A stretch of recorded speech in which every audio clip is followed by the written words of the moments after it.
Hello, everybody. Welcome to Awesomecast number 28. I am Brendan the Awesome, your amazing host, and I have with me tonight two very awesome co-hosts. Please welcome Khalil, my best friend and main co-host, and please welcome, for the very first time, John Gets Gaming. John Gets Hello. Jolly. He streams Welcome, video John. games at least twice a week. If you want to subscribe to his channel, I have left a link in the description below. And we are going to get right on it, folks. Now, I usually try to start with the shortest video, and then I work my way up. I like to tease my audience with what the main event is. So the first thing we have is we have Nerd Cookies. Predator Badlands was an absolute blast. Don't buy the rage bait. Why did I not hit dislike when I found this video? I thought you were going to say it was an absolute triumph. Yeah, right. Maybe when it's finally a cold day in hell. Oh, we've already got people coming in. CJ, welcome to the streams. Not you, but I predicted the title would be that. Yeah, because that's usually how they title right. these. 3 chats. Solar Voladun, 3 Chads on the stream. Exactly. The start of the awesome crew. The Vader's Fist, if you will. Because I love that name, damn it. All right, let's get started with this. Alderaan, I'm about to fist you.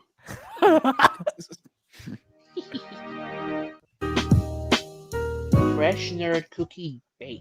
Predator Badlands was well done, well made. It was definitely a good time at the theater. I was immediately immersed into Fake Predator fan, like right out of the gate. Is this like an AI video that was just like buzzwords? Like, I was immediately immersed. It was good. It was good. They all sound. She almost gives me Star Wars Meg's vibes, except she does sound like she has a little more life to her than Meg does. Also, that retarded design for this Predator, like, dear God. I saw some clips, and I think it was like Little Platoon's video or something, or maybe it was just a clip on X or something that was playing, and like I had seen pictures of the thing, but I hadn't really seen it in motion, and it really is it just looks horrible in the movie. It's just yeah, like, oh my gosh. I was watching Mr. Grizzy covering Shills covering this, and yeah, this thing looks retarded. Now, I have not seen the original Predator movie, but I have read the first 2 miniseries of Batman versus Predator. So I have a little bit of Predator knowledge. I'm not going in. I mean, the first one is like a masterpiece, but the second one is very entertaining still, with Danny Glover. But and they switch it up enough where it's not just copy paste. I'm not like super well versed in the franchise because I haven't seen like Predators or I forget. There's a couple of the Alien versus Predator films I actually haven't seen. So there's apparently the first one of those is pretty good. So there's some blanks in there, but yeah, the first one you should definitely watch. Yeah, because I'm trying to I just got done with my RoboCop seeing, so I'm always looking for a gap because I'm working for Futurama right now. Oh gosh. At a certain point with the revivals, Futurama goes downhill a little bit, I think, but the initial run of it is fucking legendary. I'm in season 5, so. Oh, nice. Okay. the world. I think they made this movie for $100 million production budget. That's so strange these days. That sounds low for a sci-fi movie, especially. It looks more expensive. You would think it would be more these days. What the hell is this commentary? Pretty sure that's not correct too. I thought that production budget was higher. Somebody look that up. Immediately jumping into the production budget, that is a strange tactic. I usually don't see that until like near the latter half of the review. Oh no, okay. Yeah, so it was 105 million, they're right. I was thinking, so the box office only made like 170. Which usually you need like at least 2.5 times the production budget to even break even. So yeah, not great box office. I know they keep having these fucking headlines where they're like, the highest opening. Yeah, and then it's like, oh yeah, the highest opening, or it's now the highest grossing Predator movie, and it's like a lot of the Predator movies are bombs. There's the original one was in 87, I believe. So with the inflation, that becomes like, and there wasn't much of an international box office, especially for a lot of movies like that back then. So Mhm. it's like headlines. It's kind of like whenever Disney's like, oh, it's the highest rated new Disney Plus series of the year, and they've come out with like 2 shows.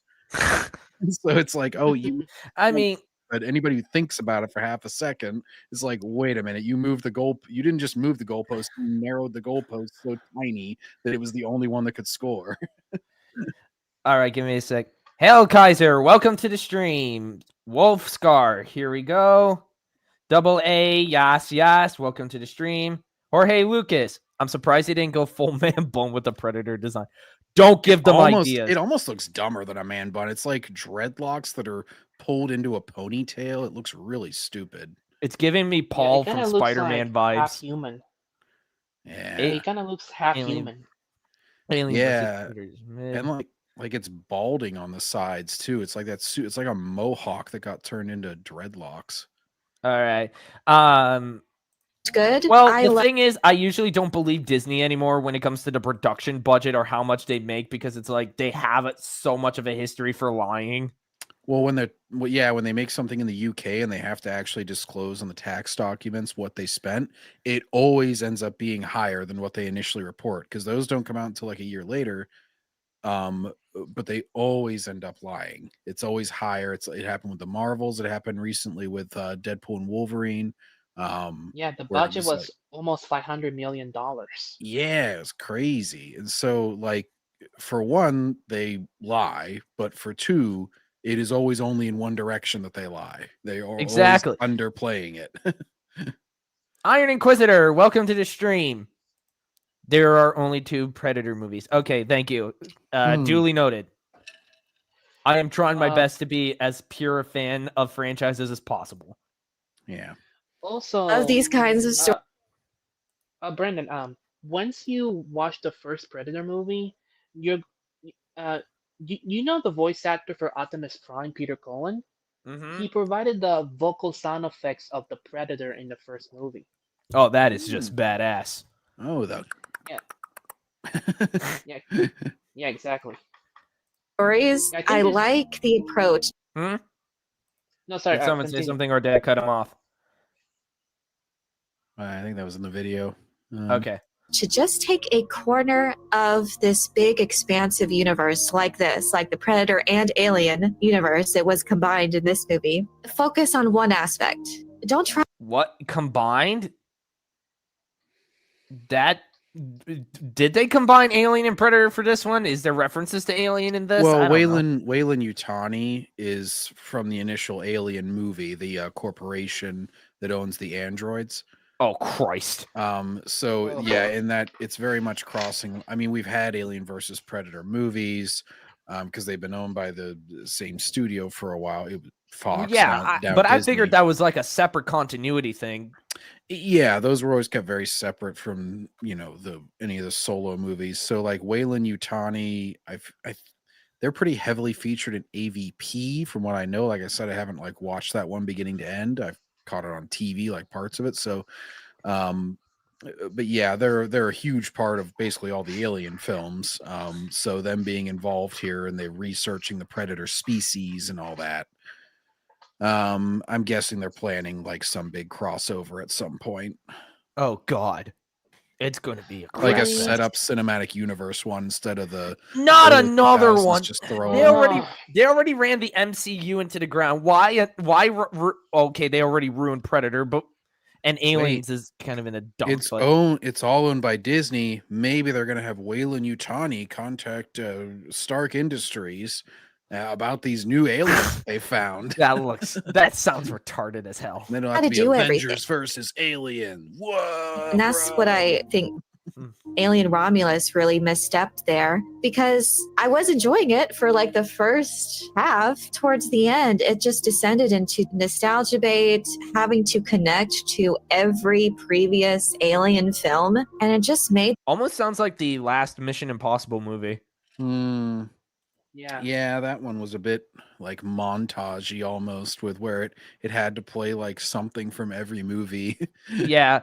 I mean, I've seen all the Mission Impossible movies. They kind of didn't grab me too much. The second film I thought was like my favorite, but other than that, it was like, nah. That's a hot take. Yeah, Normally, I the second heard was the that. black sheep of the franchise for a while until Yeah, probably 7 and 8. Yeah. yeah, I heard that that movie for whatever reason gets about, but I thought it was all right. I liked it. I think it was the one I got the most invested in at the very least. See, I'm kind of indifferent toward. That's a weird franchise because yeah, me and a lot of people are kind of like indifferent towards the first two, and then like 3, it starts to kind of like get better, and then like 4, a lot of people love. I love 5. Rogue Nation is just like quintessential kind of action movie for me, and then I know a lot of people love 6. They say that's like the height of it. So it was like kind of like steadily getting more and more praise until it hit 7, and then it just got kind of convoluted and bogged down. Mm-hmm. The ending a total mess. It was really unfortunate, and that movie was going pretty well until it just again tried to fall into this trap of we have to connect to everything, and the movie suffers as a result. But Predator Badlands didn't do that. It was very refreshing. No, Predator Badlands probably did something even completely worse. Well, It Disneyfied the Predator. I'll give this person Yeah. credit for one thing. I actually haven't heard this take yet. Somebody who is willing to criticize Alien Romulus and then like thinks differently. Normally it seems like they go hand in hand. You either praise both or like absolutely abhor both.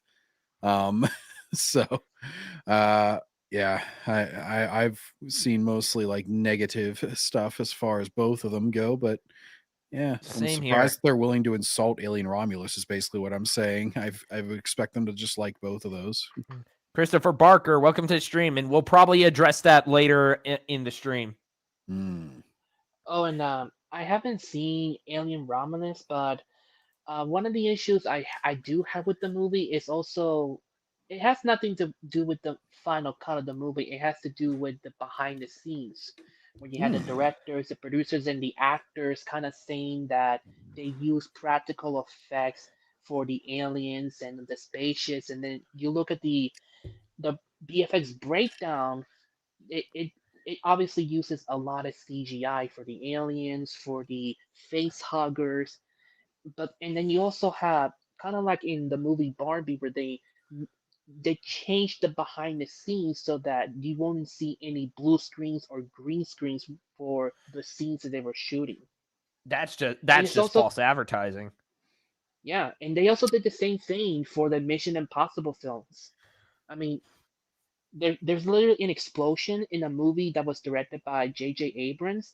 It was two different shots, and in the final cut of the trailer, they combined them together with Tom Cruise doing it with wires, and they just paint out the wires.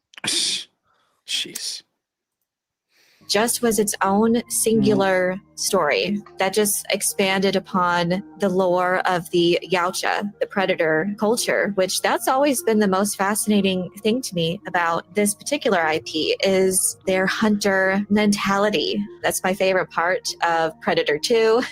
I love that last 10 minutes of that movie. I mean, the first film, it's really cool. It's like Alien in that it's so mysterious. The Predator is so mysterious and so cool and scary. It's a great job of introducing the world. Wait, But she just contradicted herself because she's like, oh, the lore of their species has always been my favorite part. But I also like the first one because it's like vague and mysterious. It's like you realize those two are kind of contradicting because the more you explain and delve into the backstory of everything, the less mysterious something becomes. And in many That's a, cases, it can often lead to that thing becoming lame. Hmm. Yeah, yeah. Very often the explanation is like way more lame than what you're ever going to get, like than what you can imagine in your head. You know, This is like why, for example, they've never revealed Joker's definitive origin. mm, Like what led him to put on the Red Hood costume. well, You know, yeah. the mystery. and one of the big things that people always point out as like the single like big criticism that most people will have for the first Predator is that they show a ship. You already know kind of the general premise and that there's an alien involved, so this won't matter. But for somebody new to it, And actually, I was new to it the first time and happened to catch it on TV, so I didn't have this negativeness because I didn't see this initial scene. But they show the alien ship landing, and a lot of people say, "Well, the movie would actually be better without that." Because then, whenever it starts showing up, because it kind of like is a slow reveal or teased throughout the first half of it, especially, probably more of it, but with more of a mystery element, they should have taken that shot out, and then you wouldn't even know that it was an alien until like you've obviously seen the movie and everything. And so like, yeah, it should actually even be more mysterious, lady, but you want to just like overly explain everything, and it's like, why? What's the point? Like, what's that even going to add to your enjoyment of it? Like, oh, guess what? Here's their entire predator history. There's just supposed to be a mysterious hunter. Like, just have it be that. As far as subsequent entries, I like that they were expanding and enriching the lore as they went. So when those movies did do that, like Predator 2 at the very end, and Predators, my favorite part of it was the Predator on Predator war going on between these two hunter. Predator on Predator. Why did you have to say it like that? Hell Oh, yeah, God. some Predator on Predator action. With those kind of faces, I don't want to know what things are going on in their bedroom. I'm just thinking of like Bill Cosby and Jeffrey Epstein, like Predator on Predator. Ah! They're like fighting each Yeah. other. It's like, they're like in a death match. Tribes. That was so cool. And I wanted more of that. So this movie touches on that. That's what I like. With any new subsequent entry, I think it's cool to just take the opportunity to dive deep into certain aspects, not just repeat the same formula. It is. But when it's done extremely poorly, Yeah. you get this piece of crap. I always hate that whenever you're like, I didn't like this movie, and they're like, oh, so well, at least it wasn't repeating the same formula. It's like, yeah, you can be original and be good, or you can be original and be bad. It doesn't mean that you have to just carbon copy the movie. If I say I don't like this, there's more than two options. It's a false dichotomy that a lot of people try to draw, especially with sequels. They're like, oh, you just wanted the same thing over and over. It's like, no. People always do it with Last Jedi, especially, where they're like, oh, you said you wanted something different. It's like, yes, I said I wanted something different. I didn't say I wanted that. Why would you ever request shit? Yeah. Grandmaster Chris, welcome to the stream. Captain Thievius, welcome, my homie. It's like you go to a restaurant, get a really nice steak, and then the next time you're like, I want something different. And they just serve you a plate of shit. And they're just like, well, you said you wanted something different. It's like, yeah, I kind of assumed it would be something better, but all right. We already had multiple comics and a few games that expanded the Predator lore. We don't need Disney's garbage.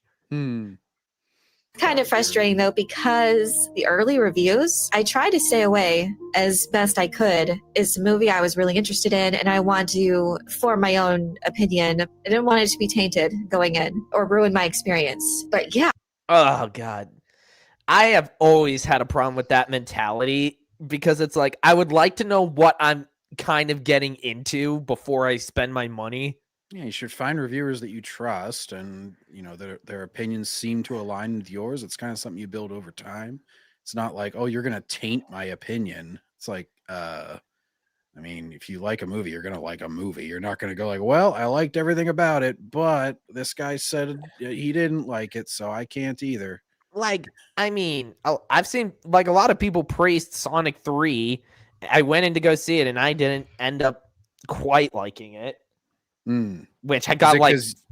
Were you like Grace Randolph? You thought Shadow was a predator? No. I just thought it had a few hiccups in the right. Like the Shadow stuff was great, spot on to the games, but it was like some of the jokes were kind of cringy. It was really like there were some parts that just felt like it got left in the cutting room floor, like the fate of the general guy, because it's like they act like he dies, but then Tom disguises himself as the general and he passes off he's injured. So it's like, so did he die? Did he not die? What's going on here?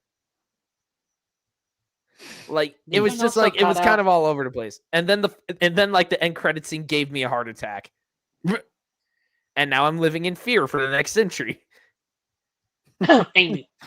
Yeah, apparently they got a couple planned because they were like, there's a new movie, and then there's like some big universe event film or something the year after that. or maybe it's 2 years after, but whatever. They like got a couple movies planned for that Sonic franchise now. Hopefully, it's better than what's going on in the games. I was seeing some very odd headlines. Grace Randolph Oh, was come on. Who No! takes Grace Randolph seriously? No! Why? Why? Don't take her seriously. Come on. She gives dumb blondes a bad name. How dare Ugh. you? She's a legacy reviewer. You have to respect her because she's been around forever. Please. Just like Nostalgia recent- Critic. Oh, Nostalgia Critic can Nostalgia kiss Critic. my ass. It is blowing my mind anyone has a problem with a potential romance between a predator and a synthetic. Okay, when not one Marvel fan complained about Wanda and Vision in the comics or the movies. Okay, the difference is that Wanda and Vision, like, romance is a part of Marvel. Romance is not really something you expect in a Predator movie. Yeah, and like Vision, like No. kind of becoming more human over time is a big part of his like character arc. Like it took a few movies of him being in, well, I guess not a few movies because it started a little It bit was, of it. I in think it was Civil starting in War. Civil War.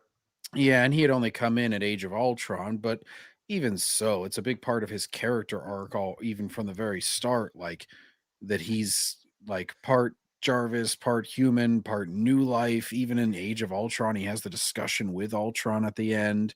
Like he's not just like some robot that somebody made. He's very much he's made with like an infinity stone and shit. Like he's very much a different kind of being. Also, I find it so weird when people just speak in complete hashtags like this. It's so weird. saying Hashtag that Vision. Hmm?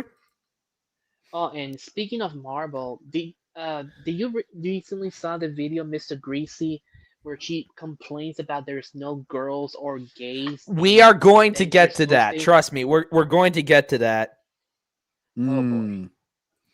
Predator and Elle Fanning's character had some sort of romantic connection, saying he had a girlfriend. Like, what are you talking about? That was not in there at all. I just saw that and Okay, Nerd Cookies, you get 1 point for calling out Grace Randolph on her bullcrap.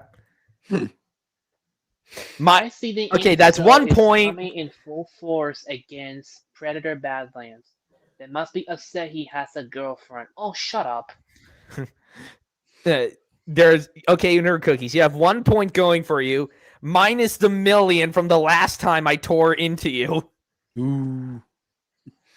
Because I think Yo. I think she punched down on George Lucas the last time because it has been a dog's age since I went into her channel. kind of her Ooh, trolling. I have a couple there were Screen Rant recently was going after George a couple different ways.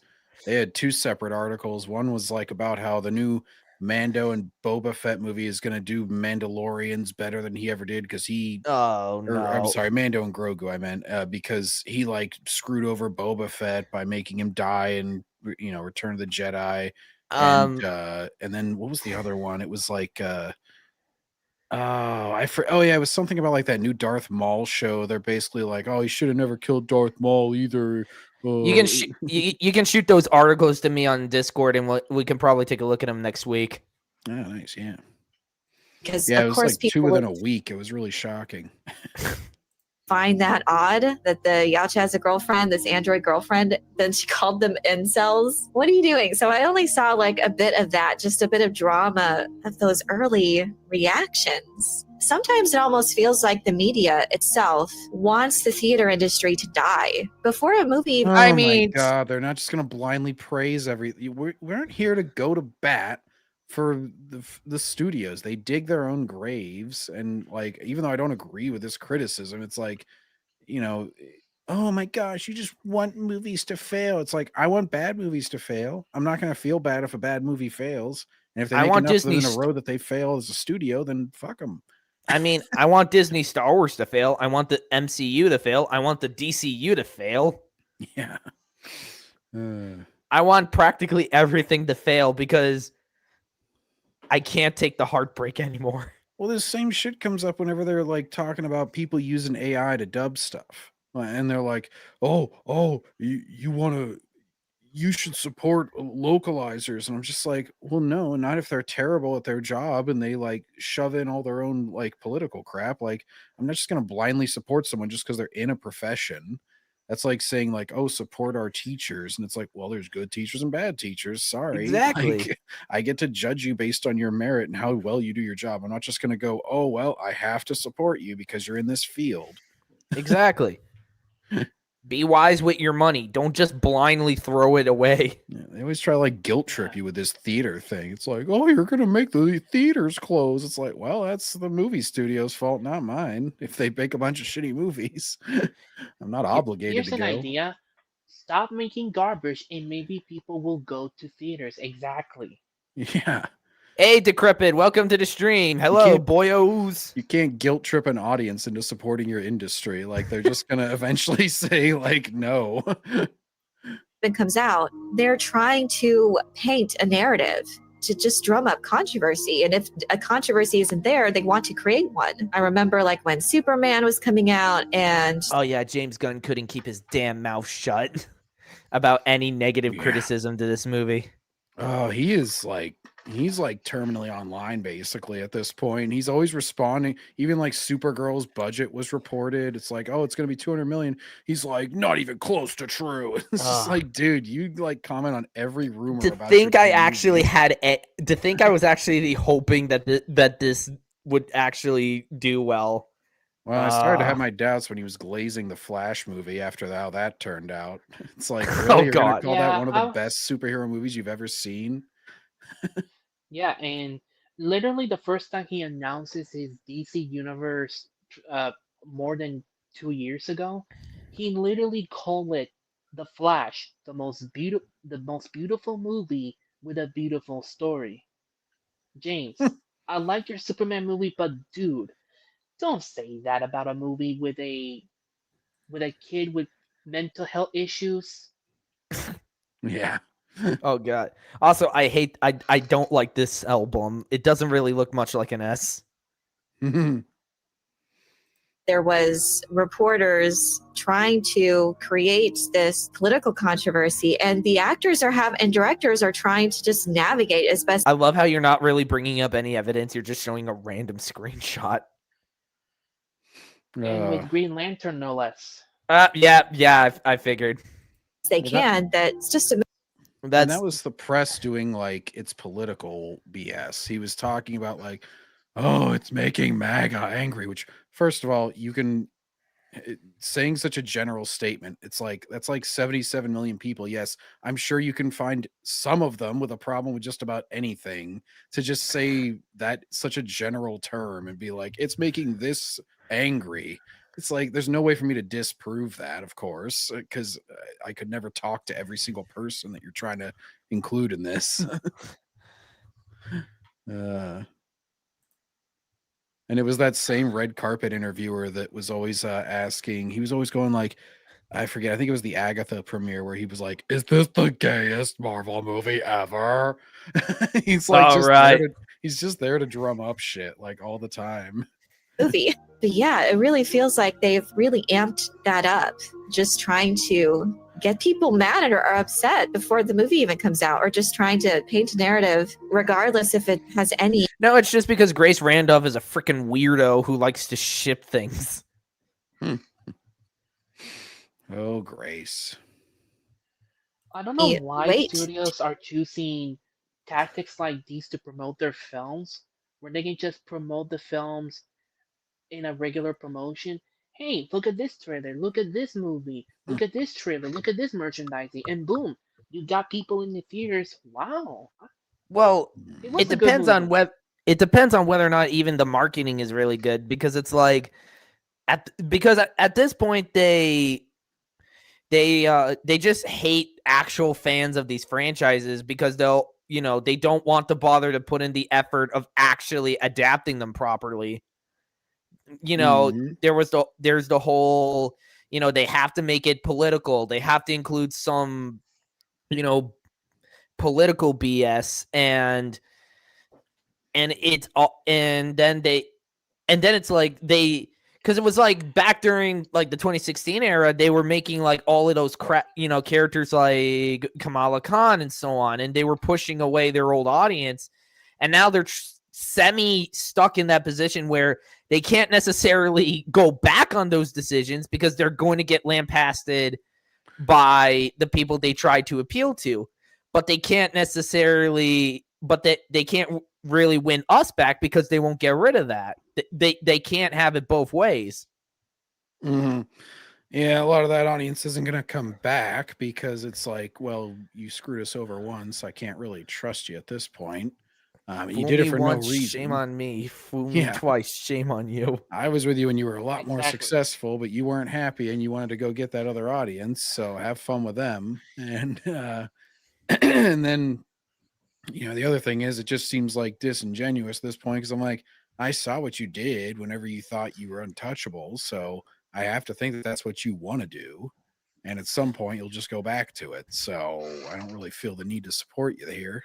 Hey, Time Machinery, welcome to the stream. Dan Mecha G75, welcome to the stream, man. Dang, we're getting a pretty good turnout tonight. Do it at all. They just will create something. But I didn't find anything offensive as far as that goes. It was a great story. I do have like oh Christ. Great story. Great story. It's like a freaking Disney princess movie, damn it. It's like self-inflicted a lot of times too with these like pre-release stories. Like James Gunn decided to talk about the whole immigration thing. Nobody asked him to. He came up with that on his own. Exactly. A lot of people latched onto it, but it's like he prompted that. So I'm not going to get mad at people for prying a little further into it. Like, what do you mean by that? One issue, but overall, very entertaining. There are critics, though, that think that any Predator movie should have the same sort of elements, like missing that testosterone. We want these movies to be good and not screw over the Predator.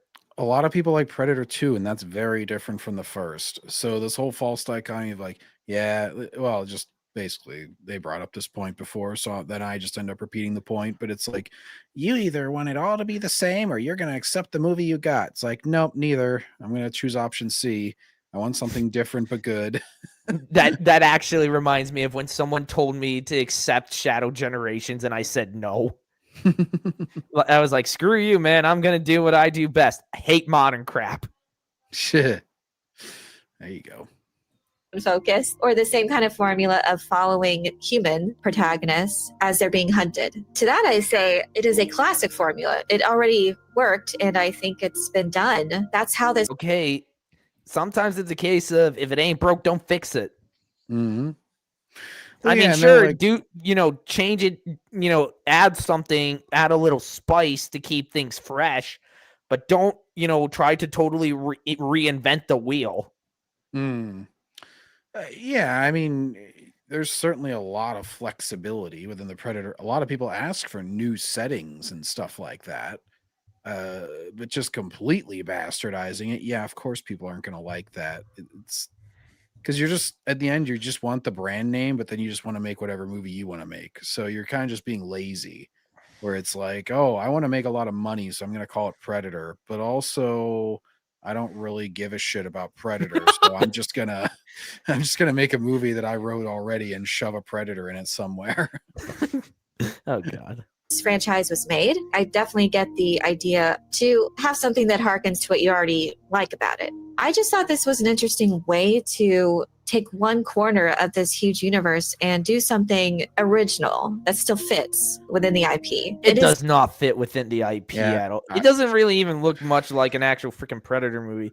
Predator himself just looks retarded. I was actually just going to say before she said that, like, that you can basically replace the Yautja, which is a dumb name anyway, but you can replace it. Dumb. You can replace that with like any other alien in this movie. Like, it's a very generic thing, so it actually doesn't fit in the, like, this didn't need to be a Predator movie.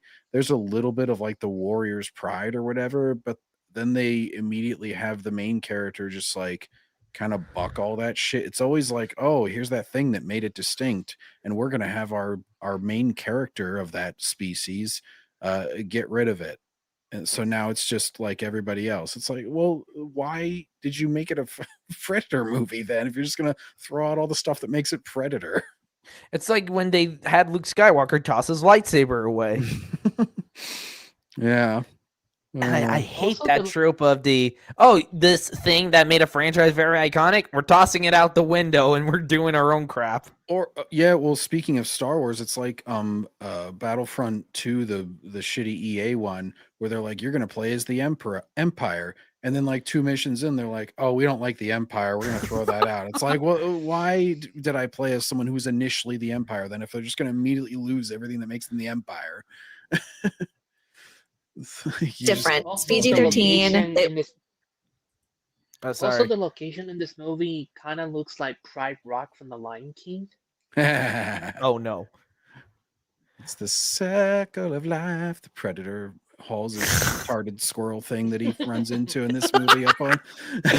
Was really refreshing to kind of see a Predator on this rite of passage and to see them without all the fancy toys. That was Okay, congratulations. But people like him when he has the freaking toys.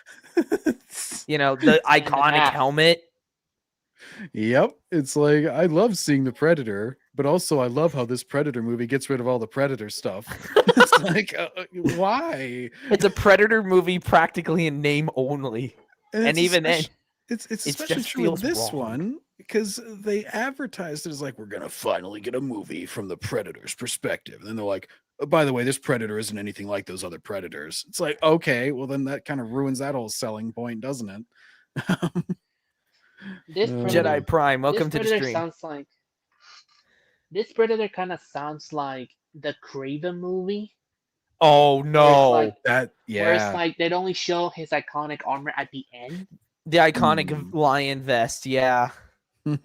Or it's like your friendly neighborhood Spider-Man where they freaking don't introduce the classic costume until like they tease it at the penultimate episode and then it's in the finale. Like it shouldn't take an entire season for him to be in the damn costume. It's like Put I him don't- in the damn red and blues. Yeah, I guess they're just like scared. They're almost like scared of the franchise. They're like, oh, I don't want to live up to all that, so I'm gonna just constantly subvert and make it crap. So that way I can have the box office that the franchise name brings, but I don't have to have so much pressure. Oh. it's really interesting to me. I like that. And it made it more impressive or made the kills more satisfying. When he has Made to the kills think more outside the box. What? Made the kills more satisfying.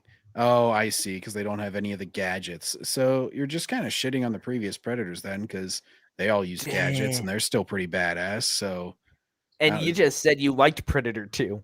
yeah. It's like, Also, this is Yeah, rated you like that Predator PG-13. on Predator action. Also, this movie's rated PG-13. That's The just death's wrong. really satisfying. Yeah. Jedi Prime, that question is not related to the current subject right now. We'll probably get to that in a bit. I'm sorry. We're trying to stay on topic here.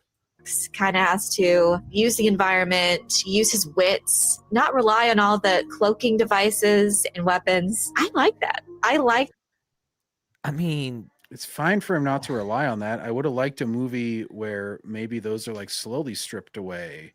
Maybe he like suffers some battle damage and loses one or something, like just to wholesale take everything away right at the start. like maybe have it that the Predator crash lands on a planet and he's injured and he's forced to slowly, like he loses his gear as he's trying to escape. And he's forced to like have to get off planet, but he can't use his gear because he doesn't have it. Well, also they make him lose his gear, but then he immediately just makes nature-like solutions to all of his gear. Like he loses his shoulder cannon, and he that normally fires his lasers, but then he just finds an animal that exactly replicates what that does. It's like a spitter snake thing that shoots out like Then what's acid the and freaking shit. point of getting rid of the shoulder cannon? So this whole like compliment and like, oh man, you're really forced to fight for it's like, no, he just conveniently finds something that replaces all of his gadgetry immediately, like almost one for one. It's actually crazy. him having to earn it, to earn those weapons and the He trophies. earns It really made by his journey satisfying. conveniencing. And Elle Fanning's character, it wasn't girl bossy at all. It was She literally saves herself when she has her legs cut off. She's Or annoying something. as shit. I don't really care even if she is a girl boss. It's just like she yaps the whole time. She's completely insufferable. She's one of those girl bosses, the ones that never shut up. I don't know which ones are worse, the ones that are completely insufferable or the ones who don't shut up worth a damn. And then everybody likes them anyway. It's like, why do any of you like this person? They're just like, oh, she's great. She's the best. That was the K Vess. That was always, yeah. I literally have seen no one praise K Vess. I'm surprised. Oh, yeah. She just like yaps the whole time. And then some random gang leader who should probably kill her the first time that he encounters her, he's like, oh, you're so funny. I like you now. It's like, why? Why do you like her? No, you don't. Like, this makes no sense for you to like her. Like, that's a well trait of the written, girl boss. well just- yeah. Sorry. No, just it's a very common trait of the girl. It's a common trait of like the Mary Sue that you would hear, where it's like everybody instantly likes them for seemingly no reason. Right. Yeah. enjoyed their dynamic. It honestly seemed kind of 90s and kind of an anime. These are just tones. What? An anime? 90s? Saying something is Anime? like an anime is just such a general BS statement. It's like there's a lot of anime in all different genres. What do you even mean by it's like an anime? Do you mean it's like a shonen? Is what people usually mean when they say that? Or what does it mean to call it 90s? This doesn't look 90s. This looks like shit. Is she referring to some of the anime girls that tend to speak their minds? That's literally a bunch of characters in Western fiction too. Exactly. Yeah. That's not an. The thing that I would, if I were to ever compare someone and say like, oh, they're like an anime girl, it would be because they're like beating the shit out of the protagonist. Like that's a pretty stereotypical thing that like anime women do. They like, you know, the main hero who's way more strong than them, but for a comedic beat, they'll beat the shit out of them or something. I hate that trope so damn much. But at least I could understand somebody saying like, oh, it's like she doesn't do that at all. Yeah, I don't know. I grew up with 90s anime. She doesn't know what she's talking about. Yeah, OG Star Wars ripped into nerd cookies that she doesn't know what she's talking about when it comes to Star Wars. No surprise she doesn't know jack when it comes to the Predator. And themes and styles of storytelling that I personally enjoy. So it's just within the Predator and Alien framework. Wow, just your my standards opinion. must be through the damn floor, right straight to hell. Because there is no way this is like something you think is good. Yaha. It like totally is and stuff. Well, then get the hell out of the Predator fandom and stay out. And I thought the incorporation of these two No, sorry, continue. IPs was very well done. It was organic and again, not forced. So it was really Sure, whatever you say. It was very organic and not forced. It's like, oh, good. I'm glad it wasn't organic and forced somehow. cool to see the Wayland-Yutani Corporation. We are in the far-flung future. It's the farthest both IPs, I guess, have gone into the future. So Yeah, that they was set really it cool. way in the future, so they wouldn't have to worry about any of the continuity of anything. They can just say, well, the computers are completely different from the Alien movies, but it's way in the future, guys, so we can do that. It's just fucking lazy storytelling, quite frankly. Ja, welcome to the stream. Some goofy stuff. There would be things that I would change or maybe adjusted. I do think they wanted to, I don't know about soft reboot, not really soft reboot, but to introduce the IP to a new generation. And maybe they thought making it PG-13, making it like a sci-fi. It basically went the way of Sonic Boom. It stunk. Sonic Boom. I hate that show so I was doing the Street Fighter move. Sonic Boom. decrepit. I have absolutely no idea how long I'm planning on streaming. These streams just happen to go on for as long as they tend to. Depends how pissed off he gets. Yeah. Adventure. It depends on how much wrong we find with these videos. action. Maybe they thought that would draw more attention to it. I would have probably adjusted some of the humor of it a bit. But that's just me. It was nice to have some levity. I don't mind some levity as long as it fits and as long as it flows well. A couple of occasions it may be like, Because this is a Disney production, you know exactly the kind of humor it's going to have. It's the friggin' MCU James Gunn humor. pretending to be cool. It's so funny when you play something that's just like all the characters is just sincere and don't comment on how ridiculous their current situation is. And it's just like, oh, this is so refreshing. Yeah. It's just like, instead of like, oh, is this the part where you ask me out because like you're the brave protagonist and I'm the heroine? Instead, they just go like they just have like a nice scene where they talk to each other, the two fucking people. It's so refreshing watching something like Batman 89 Mhm. or the original Raimi films, and you don't really have to worry about that kind of stuff. Yeah, or like even just some like modern Eastern games, like I'll be playing like Final Fantasy 16 and I'm like, oh, nobody's making quips, thank fucking Christ. Like they're just commenting honestly on like they're staying in character essentially because it's basically like a fourth wall break when they're constantly commenting on the plot. Like, are you telling me that we're about to fight a dragon with giant flame swords? This is crazy.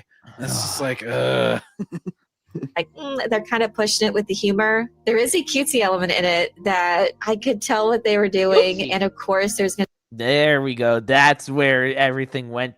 Well, this is really where this is just not a Predator movie. Is that a monkey? A shaved that's monkey. so that's the stupid animal I was talking about. That I was talking about doing the Lion King thing. The Predator could do it with that thing because No, that's it's Bob this- Iger when he gets out of the shower. yeah, it's this little. It's actually the bait. I don't know if are we allowed to spoil the movie. Yes, please. Okay. I don't think anyone really Okay. gives a crap. So this it. basically Predator guy is supposed to kill this unkillable creature that can, and we later find out it can like regenerate and crap. And then we find out this thing is a baby version of that he happens to run into on a planet, by the way. Like for some reason this planet must only be like it must be like King Kai's moon in a Dragon Ball where it's just like you walk around it in like 5 seconds. Because he just runs into everything that he needs on a planet very, very quickly. Like I always have to give this metaphor because people are, oh, you're nitpicking, whatever. It's like, no, like you have to really justify, like this happens a lot in Star Wars when people are like, oh, of course they're gonna run into Darth Vader. They're living in the same galaxy. It's just like, The guys, galaxy's a pretty damn big place. like put it this Mhm. way. I if I live in the city of Pittsburgh, I don't, but it's the nearest city. But if I'm living in the city of Pittsburgh and I've never run into the mayor of Pittsburgh, even though we live in the same city, that's greatly narrowing the scope from a planet. And yet we still don't happen to run into each other. And yet this freaking Predator runs into exactly what he needs like 3 times on a planet. to be those comparisons to Baby Yoda. Didn't ruin the movie for me. It wasn't a deal breaker, but I do Good Lord, woman. You're literally just admitting aloud that you are not a Predator fan. Nothing really ruins it for me. I just enjoyed it. Shut your brain off. Don't think. Yeah. Like, what are you, a nitpicker? Quit picking those nits. I'm a man with common sense and high standards. Come I know that some people would That's so original. roll their eyes on the humor. And I probably would have toned down those little elements. And I do wonder, like, if Baby Yoda didn't exist, would the reception be so bad to like those little cutesy elements? But Yes. Yes. Yes. It's Predator. This isn't Star Wars, where Star Wars has had cutesy elements to it, like the Ewoks. Even like the droids in the original, really, you could kind of count as like not a cutesy element, but like a humorous kind of element. Yeah, or the More Jawas. lighthearted. Yeah. It's like, what? Like, come on. You can't. That's a false equivalence right there. Overall, a very well made, entertaining movie. It was the standalone story, and it was a good story. I wasn't. Overall, it was a complete crap show that completely missed the point of the actual franchise and ruined it for everybody. Nah, it was a good story. I liked it because it was good, and it had this, but which I didn't like, but that's okay because I still liked it. What an in-depth review. Critique. YouTube critiques, man. We go from extreme nitpicking and yelling ranting like a child with Nostalgia Critic to this. What the hell happened? Nostalgia Critic just makes up random shit too. It's like I can understand yelling about something if it actually is completely ridiculous, but you can't just turn it up to 10 for every and then make up shit too. Like the back credit card. That is not worth That is not worth screaming about. I was thinking of his recent Lord of the Rings thing where he's like, "Oh, I think this was a critique on the Iraq War or something." It's like, what? I don't watch him anymore. I just stopped after a while. EFAP was covering him recently, is why I kept, and they actually go through, every single thing that the person says. So by proxy, I end up watching the video, but it's like, holy shit, he actually said that. Invested in the Yautja's journey. It was very interesting how they decided. Yautja. What name is that? That sounds like something I'm gonna say if I sit on a thumbtack. Yautja!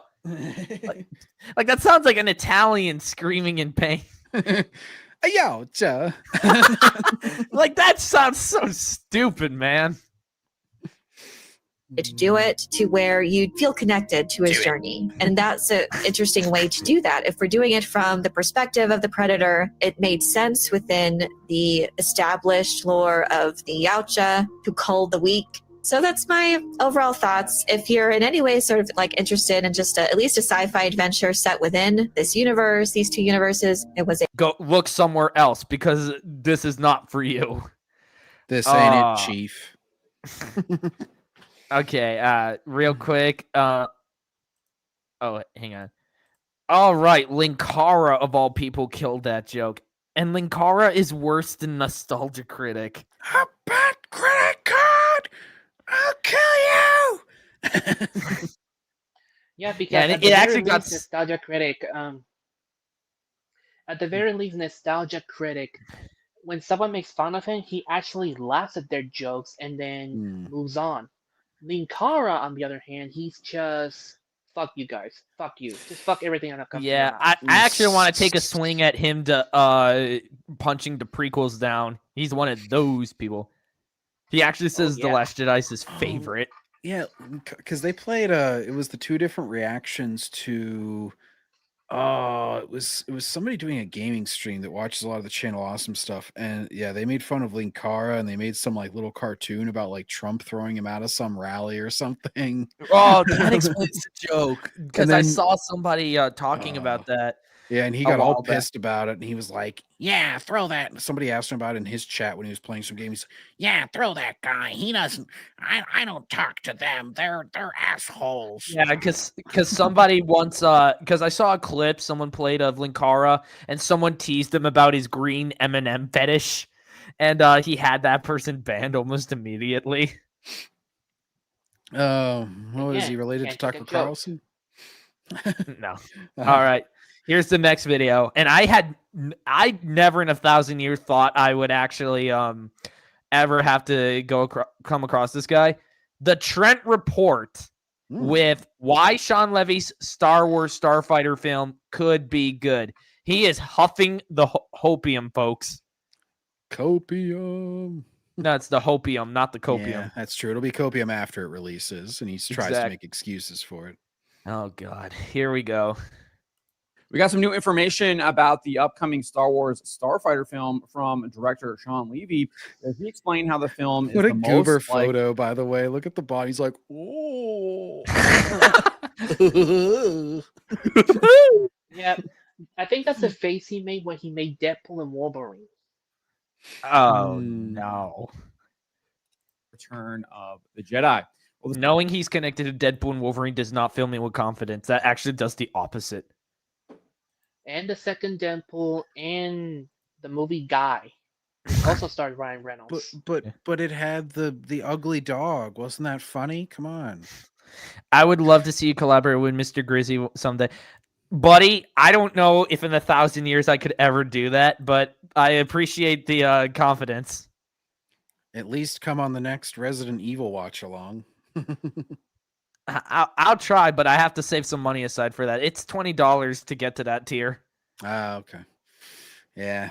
And it's only on Rumble. It's up over at phantompulse.com. You can find the link in the description below.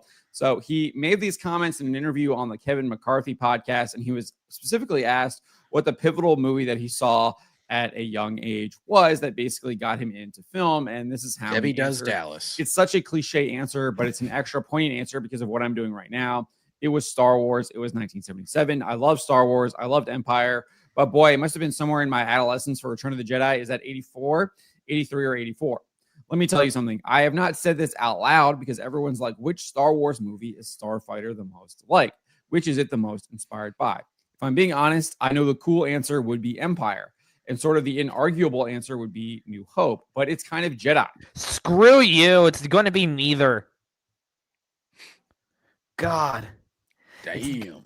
It's Disney Star Wars. It's not going to even come close. Yeah, Also, I I think- notice he explicitly only says the original trilogy because God forbid we actually have someone who likes the prequels. See, if it were me, I'd be ultra cool and be like Tartakovsky Clone Wars. Bingo. They'd be like, No "That's one not a ever movie." I'm like, says "It's that out 2 loud. hours." It basically is a movie if you just view it in volumes, because I think they're both. I forget if it's all 2 hours long or if each like little volume is 2 hours long. But I always think of that as like No. a movie. Yeah, I only No, see it in I only see it as like volumes, not individual episodes. Yeah, 'cause they're so those two short. volumes are actually 2 hours long. Okay, yeah. So Okay. it's basically the whole thing. Yeah. Well, I knew that they were super short episodes because they're only like 5 minutes or something. It's just like basically one scene real quick every time. That does not surprise me, Christopher Barker. OT purist. Mm. You then explain this. It's Jedi because But were you going to say something, John? Just even if you're like an OT guy, like what he said about Empire, where he's like, "Oh, it's the cool answer to say Empire." Like people have been saying it's the Empire Strikes Back of blah, blah. Like that became a cliche like 10 years ago, I feel, or 15 years ago, probably. Where I thought it was like most prevalent during Andor. It's the best thing since Empire. It's like, did you forget that people loved Revenge of the Sith? Yeah. But like every sequel, though, that like even I remember, I wasn't following movie production super closely probably before this, but like I remember like around when Age of Ultron was coming out, they every single time that they make a sequel and they're like, "Oh, we're gonna make it darker. It's gonna be the Empire Strikes Back of our franchise because it's a darker sequel." It's just like, oh my god, it got so tiresome so quick. Either At that this or point, The just say Temple of Godfather. Doom. Oh yeah. Well, a lot of them say The Godfather Part 2 too. They're like, "Oh, it's The Godfather 2 of blah blah blah franchise." combination of theme, levity, adventure, heart, spectacle.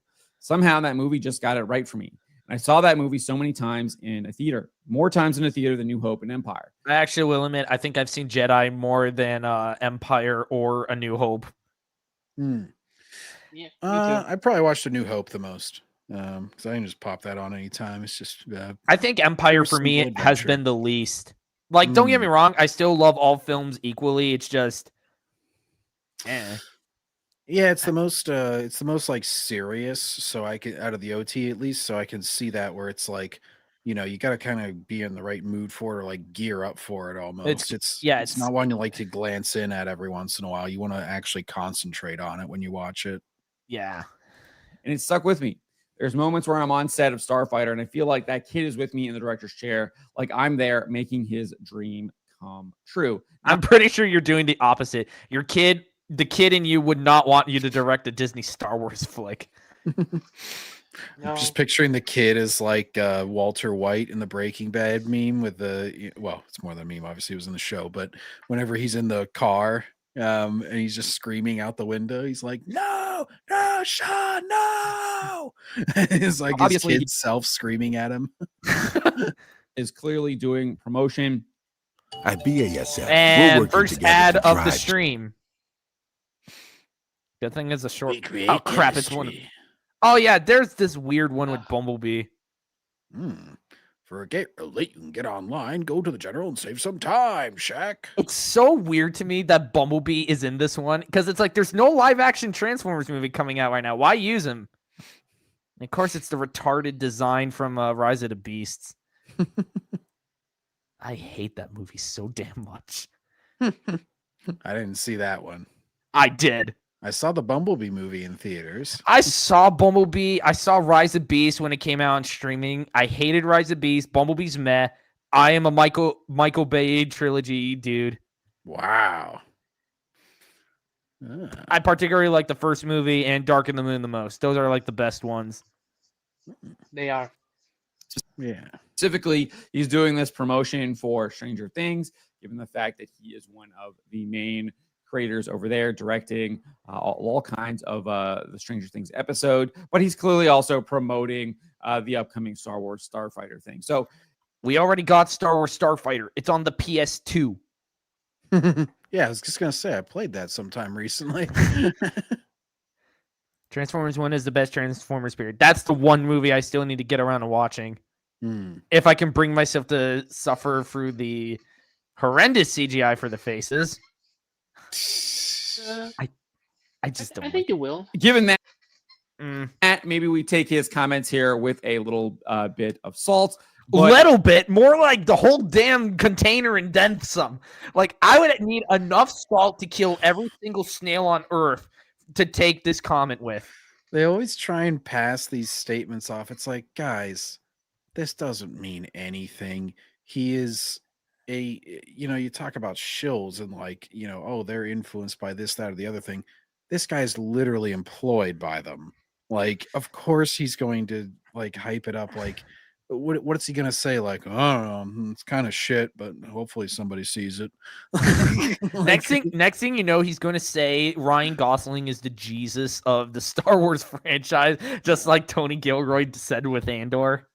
You just have to lack any critical thinking to take like press releases like this as like some sort of they always try and brush it off quick, like this guy just did, where they're like, oh, take it with a little bit of a grain of salt, because it is by the director of the movie, but still, it's really amazing that he hyped it up like this. It's like, no, it's not amazing at all. He's just going to hype up his own movie. That's always going to happen.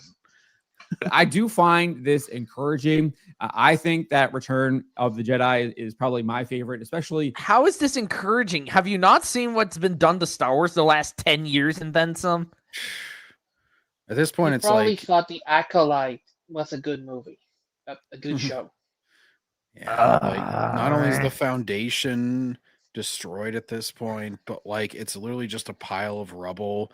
And you're like, well, I don't know, this window that you're putting up on that pile of rubble, it looks like it's a nice window. It's like, what does it really matter? We are standing on a destroyed Meanwhile, I'm over here pulling a oh crap, I'm blanking on his name. It's from Jurassic Park.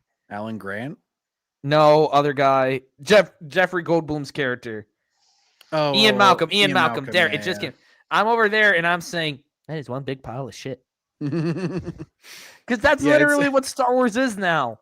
I don't want Star Wars to be like that. I want it to be like it was before TCW came along. Damn it.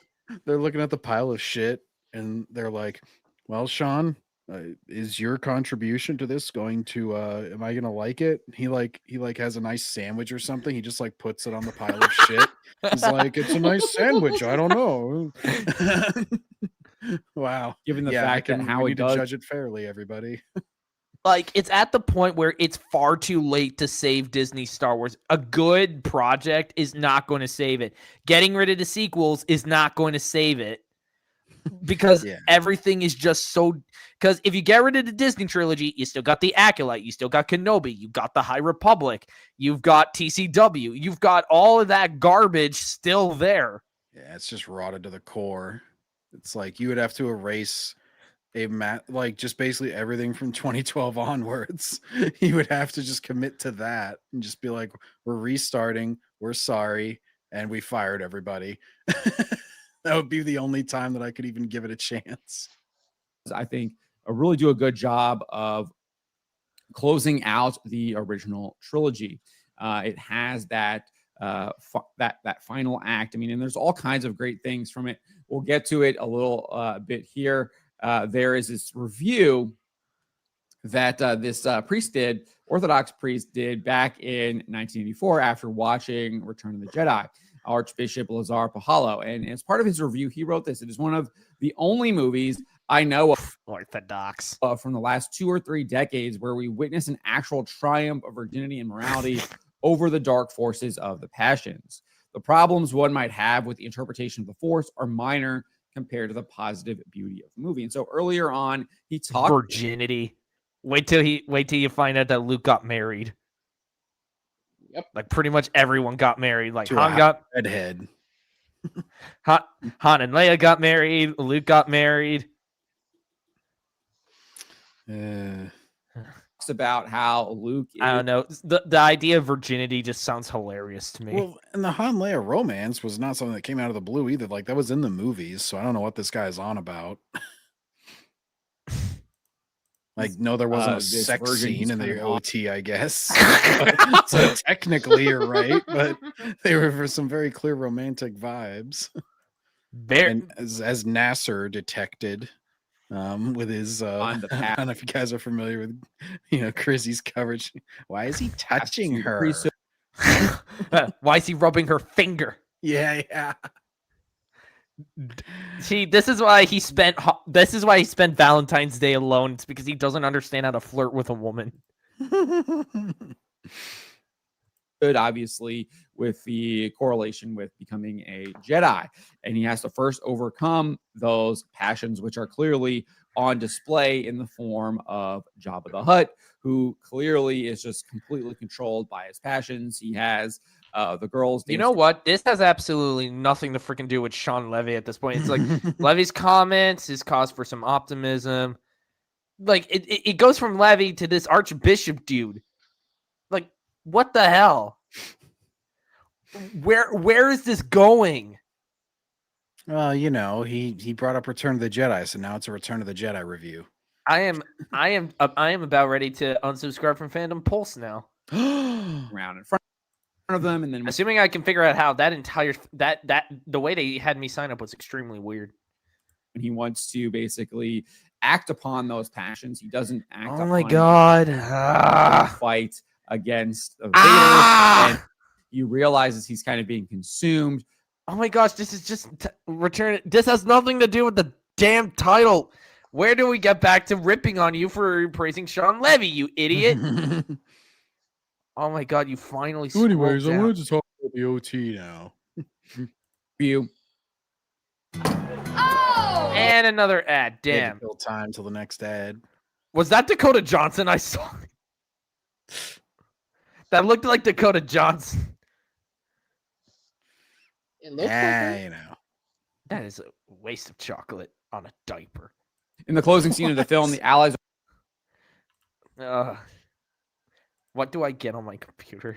They're celebrating their final victory, not entirely aware that. Oh my gosh!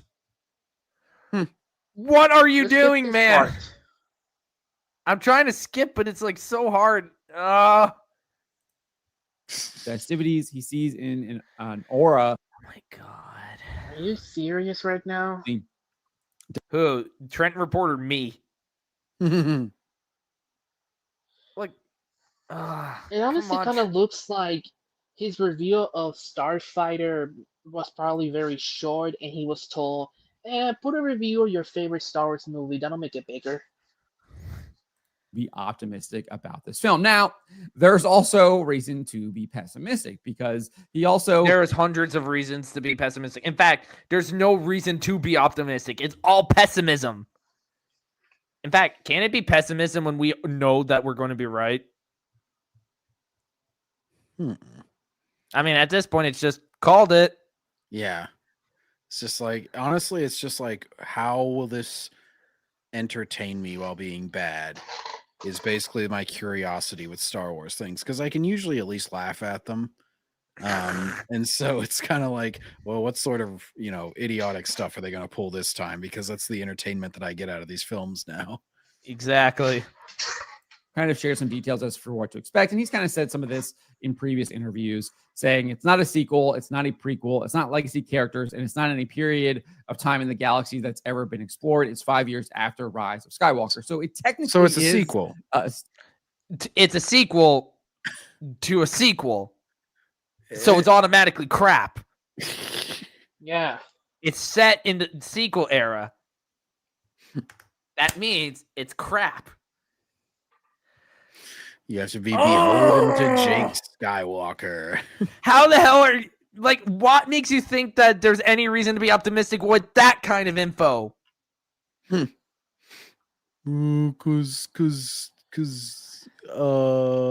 it's cool and it's got Ryan Gosling. You like Ryan Gosling, don't you? I only saw him in The Fall Guy. That was it. Well, I will say his best performance is definitely in The Nice Guys with Russell Crowe. Where they're 1970s investigators. That's actually a hilarious movie. So if you want a good Ryan Gosling movie, watch that, not Starfighter. I already have Starfighter at home. Yes. I just need to find a way to play it.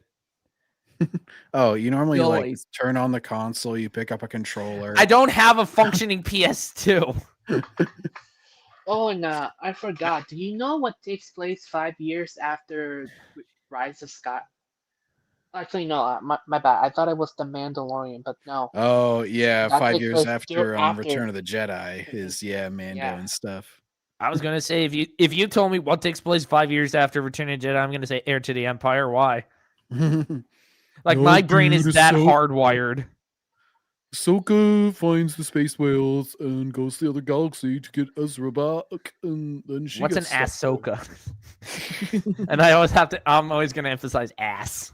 Everybody loves Ahsoka now. They didn't like her when she first came out, but now everybody loves her because I said so.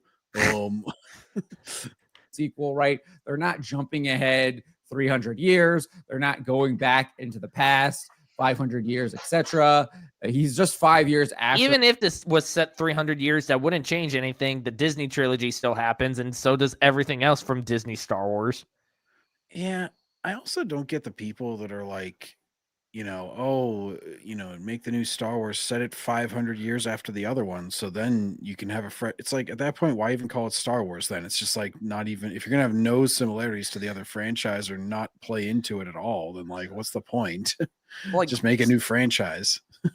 like the Legacy comics feel like Star Wars, and they're set like a very long time after the Return of the Jedi. Don't they involve some people related to the Yeah, Darth Crate, for example.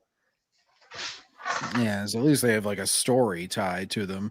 I thought, like, a lot of people say like, oh, just like sever all ties completely, and it's like, at that point it's not really relevant to the franchise either way. So What's the point? yeah, just For say, Rise oh, of I'm gonna make a Skywalker. new sci-fi franchise. How about that?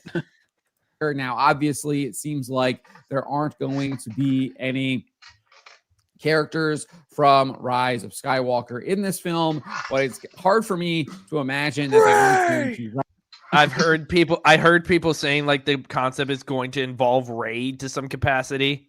There'll be rumors of her starting a new Jedi Order. Because Luke Skywalker sucked at that, and he didn't get to do it because he sucks. But Rey can do it because she's awesome and she's way cooler than him. He's lame. Also, friends, since they Rise of keep canceling,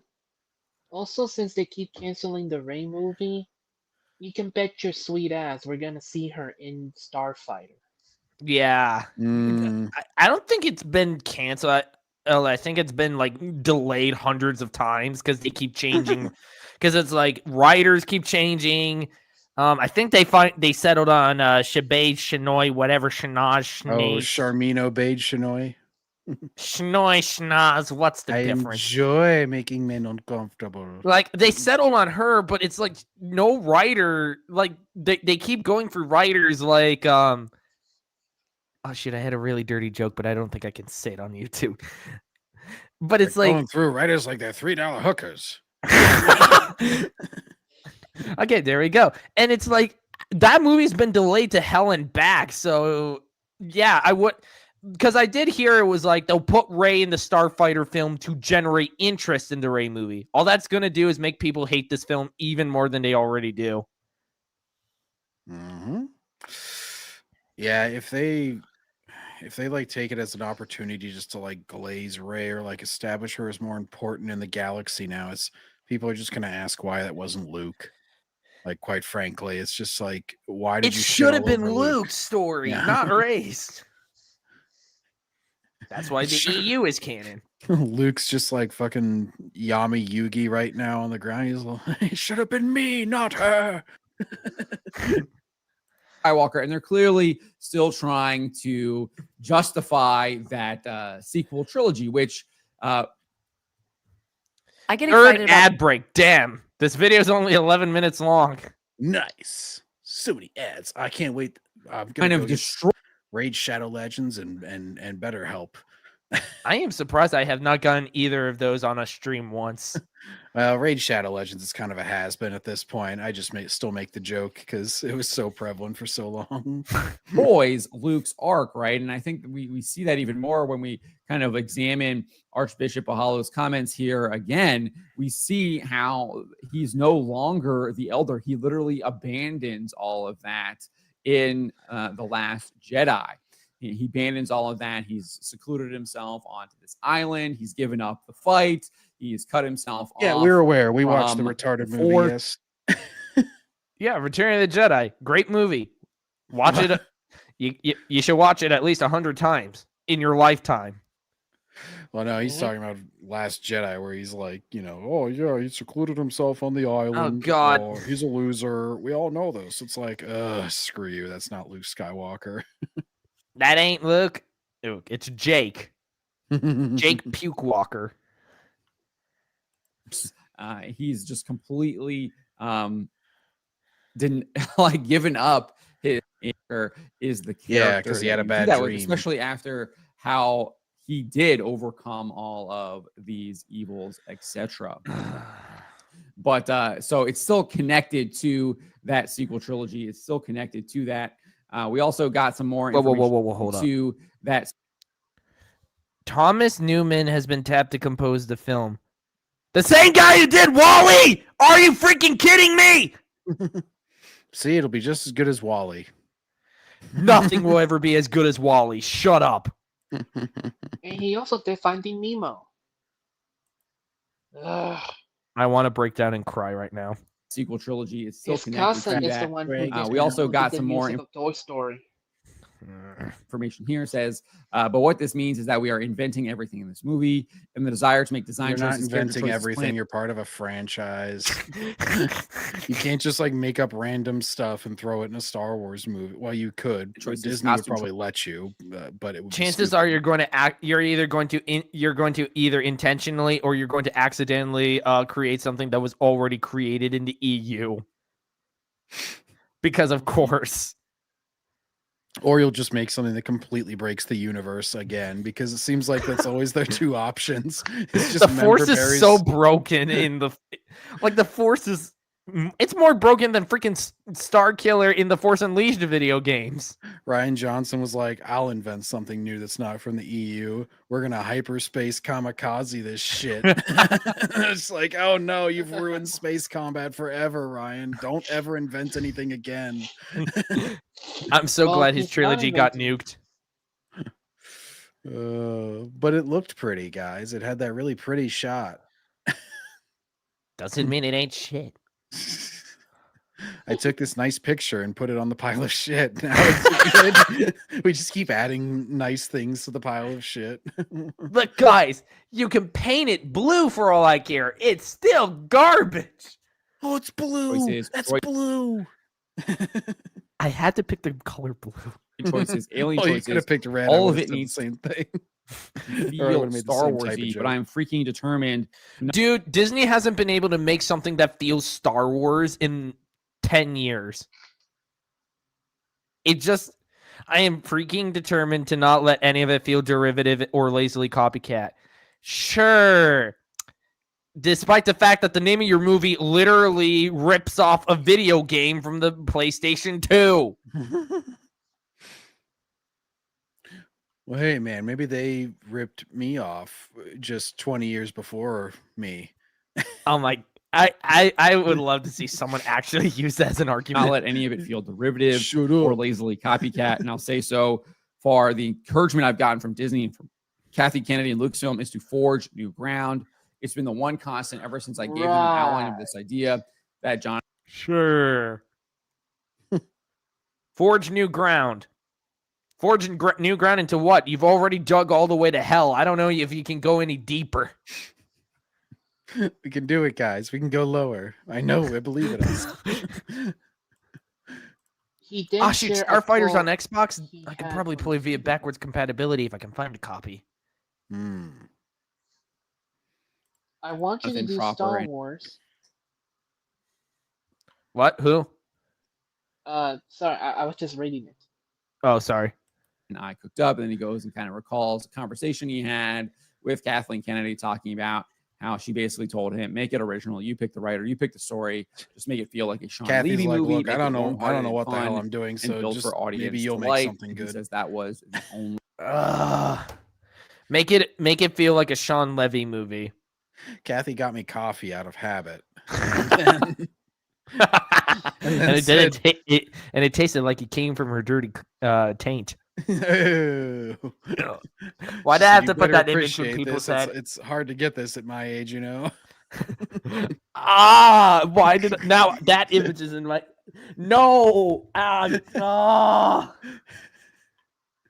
mandate.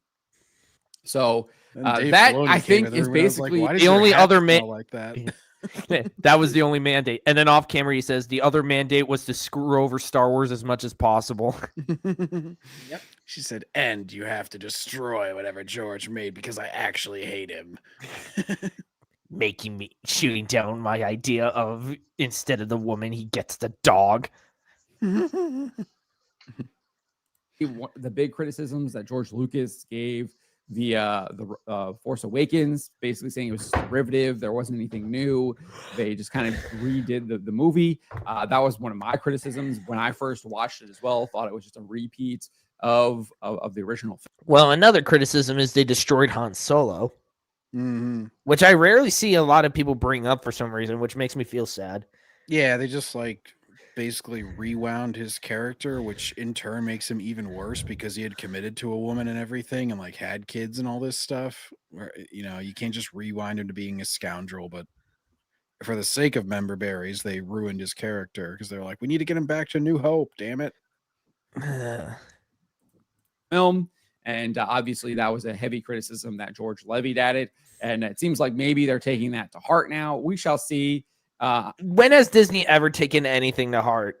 They're just waiting for Never. George Lucas to die. They want him to die so badly. They're like, we don't want him to comment on our films anymore. We don't like it. I hate freaking red tape because I would love to see what George actually thinks of all of their projects. Oh, man. Thinks they're garbage. Yeah, I would love to see him actually say it though. All right, Mecca G75, hope you feel better. See ya.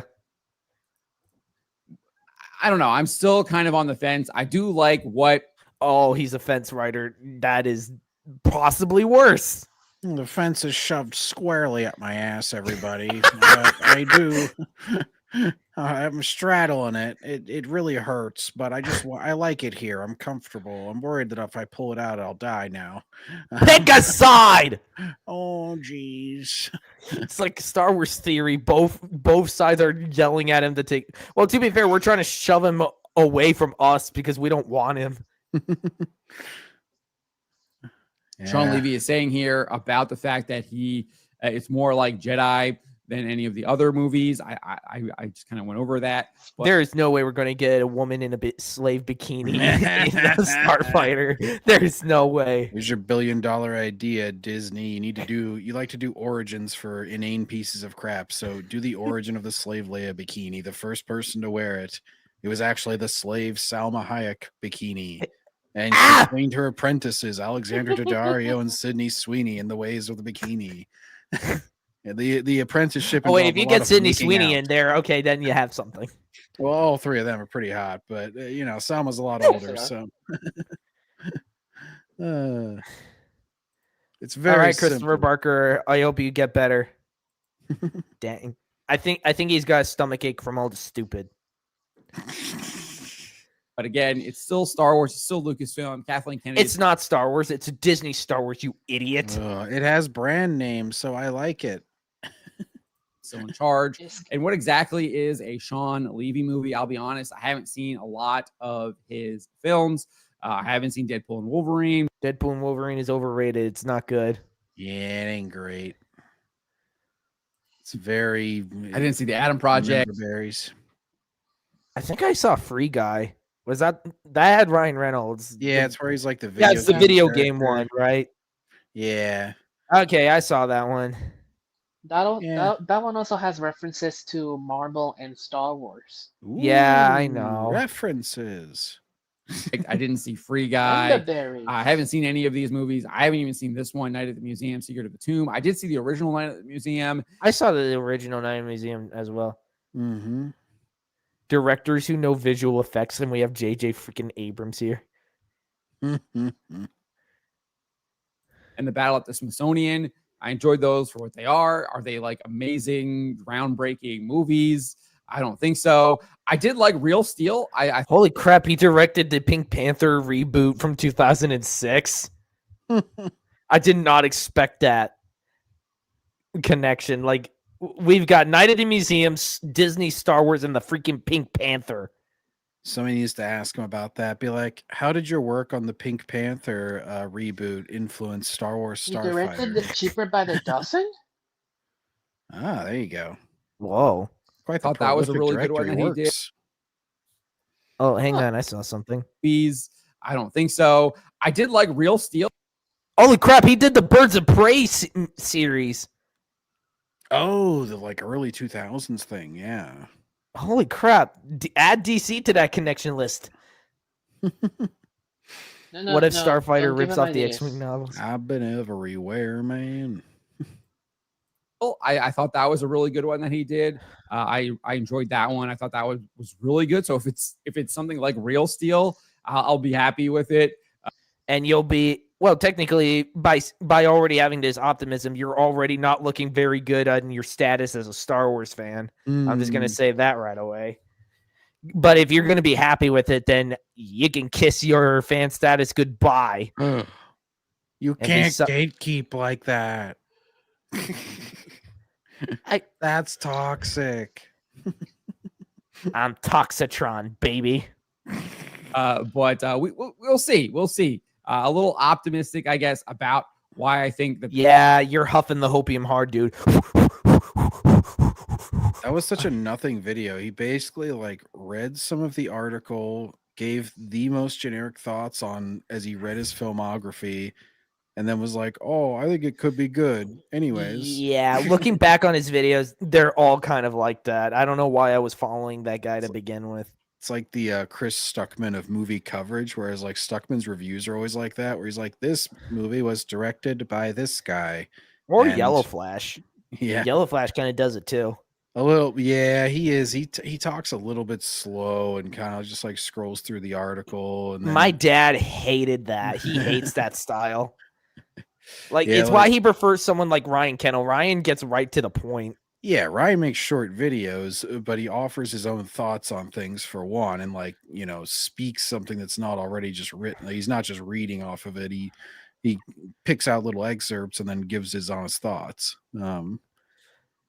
Whereas he doesn't. You never feel like he's just killing time. Yeah. All right, here we go. This is the one everyone's been waiting for because the last one was a Star Wars video, so this is going to be a Star Wars video. Star Wars Centralized with The Last Jedi's flashbacks are good, actually. Now, I did take a sledgehammer to this guy beforehand when he defended the High Republic, so Oh no. yeah, that's how bad this guy is. He's a whole nother thing of fake fan. Diving deep into Luke Skywalker's characterization and why I think The Last Jedi's flashback sequence aren't the horrible character assassination people try to make them out to be. This was 2 days ago, man. You're kind of late behind the curve by several freaking years. Well, maybe nobody's talking about it other than the people who just glaze it constantly. So I'll only get agreement, and everybody else won't be paying attention. Hopefully. Oh, nothing escapes our notice. It's a normal night at Luke Skywalker's Jedi Temple on Ossus. Ben Solo lies asleep. Should have freaking been Yavin 4 or wherever he moves them to. I think he moves them after a certain point. Brandon, you do have to be careful though, because I forget if it's next year or the year after. It might be the year after next that everybody's going to suddenly love The Last Jedi. Because whenever it was coming out, everybody was like, just wait 10 years, just wait 10 years. And then everybody's gonna love it. Don't forget, everybody hated Empire Strikes Back at first, and now they love it. It's like, no, they didn't. We literally just passed the 10th anniversary of The Force Awakens and nobody gave a crap. Yeah. Oh, they tried to do nostalgia for that with I always go to the Pittsburgh Symphony when they're playing like they do the live like orchestra music in front of the movies. And so they do the OT all the time, and those sell out very quickly. And you know, but if you do it for like any of the Disney movies, so they did one for Force Awakens, and it was funny. A few months after the tickets went on sale, normally this is like you got to be on the wait list, you got to get your tickets right away if it's a popular movie. This one, they like kind of left them up for a couple weeks, and then they were like, hey, we'll give you early access to buy a New Hope tickets if you get something for the Force Awakens. They're like incentivizing people, trying to get them. It's like, come on, you gotta buy some tickets, guys. Not worth it. Like nobody was going. It was pretty I'll just listen to the John Williams score on YouTube. Like I would 100% go to a prequels showing. You guys haven't done that yet. Like they have amazing music, especially whenever it's played, you know. Duel of the Fates. Yeah, Anakin landing the ship. And I know that they can do the Battle of the Heroes. Yeah. Well, and I know that they can do the choir because I just saw Lord of the Rings and they did all the choir songs and that and everything. Again, it's like Disney really wants to perpetrate prequel hate. Mm-hmm. While at the same time capitalizing off of the prequels after they screwed up the original trilogy so bad. Sleep in his hut, and his uncle Luke Skywalker enters. Looking into his nephew's mind, Luke saw that, quote, Snoke had I'm already going to turned his summarize heart. the movie now. They always do this. Also, why the hell does Luke get rid of the skin over his robotic hand? Like, why? Because I need to embrace the monster to remind me of my failures and stuff. Luke saw that Ben had turned to the dark side and thought How? He's sleeping, dude.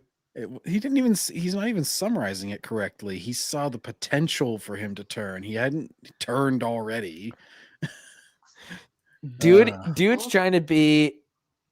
Oh, for the love of God, get out of here, Night Hunter. I hate this movie, and even I knew that was like a mistake whenever he just said it. I'm like, wait a minute. Same here. he could stop it. He ignites his lightsaber over his sleeping nephew, and when Ben wakes up and sees this, he summons his own saber, ignites it too, and strikes at Luke, bringing down the entire hut, destroying Luke's temple, and somehow not killing Luke in the process, or himself. Yeah, really. effectively ending the new Jedi Order. This is what happens in the final flashback in 2017. You know, how did Luke just not have any students graduate in the, it's 30 years between Return of the Jedi and The Force Awakens, right? So you mean to tell me he didn't get a single Jedi to graduate and go around the galaxy? What the hell?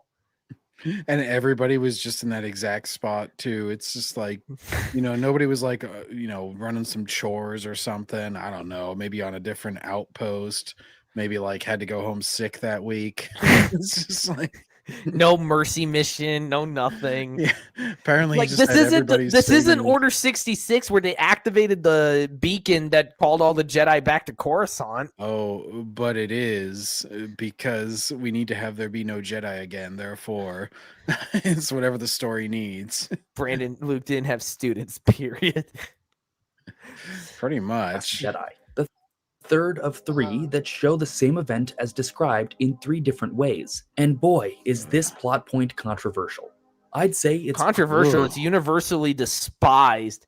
What are you by doing people with with the, common sense. What are you doing with the graphics here, man? It's like, boy, is this plot point controversial? He like fucking flashed all the words.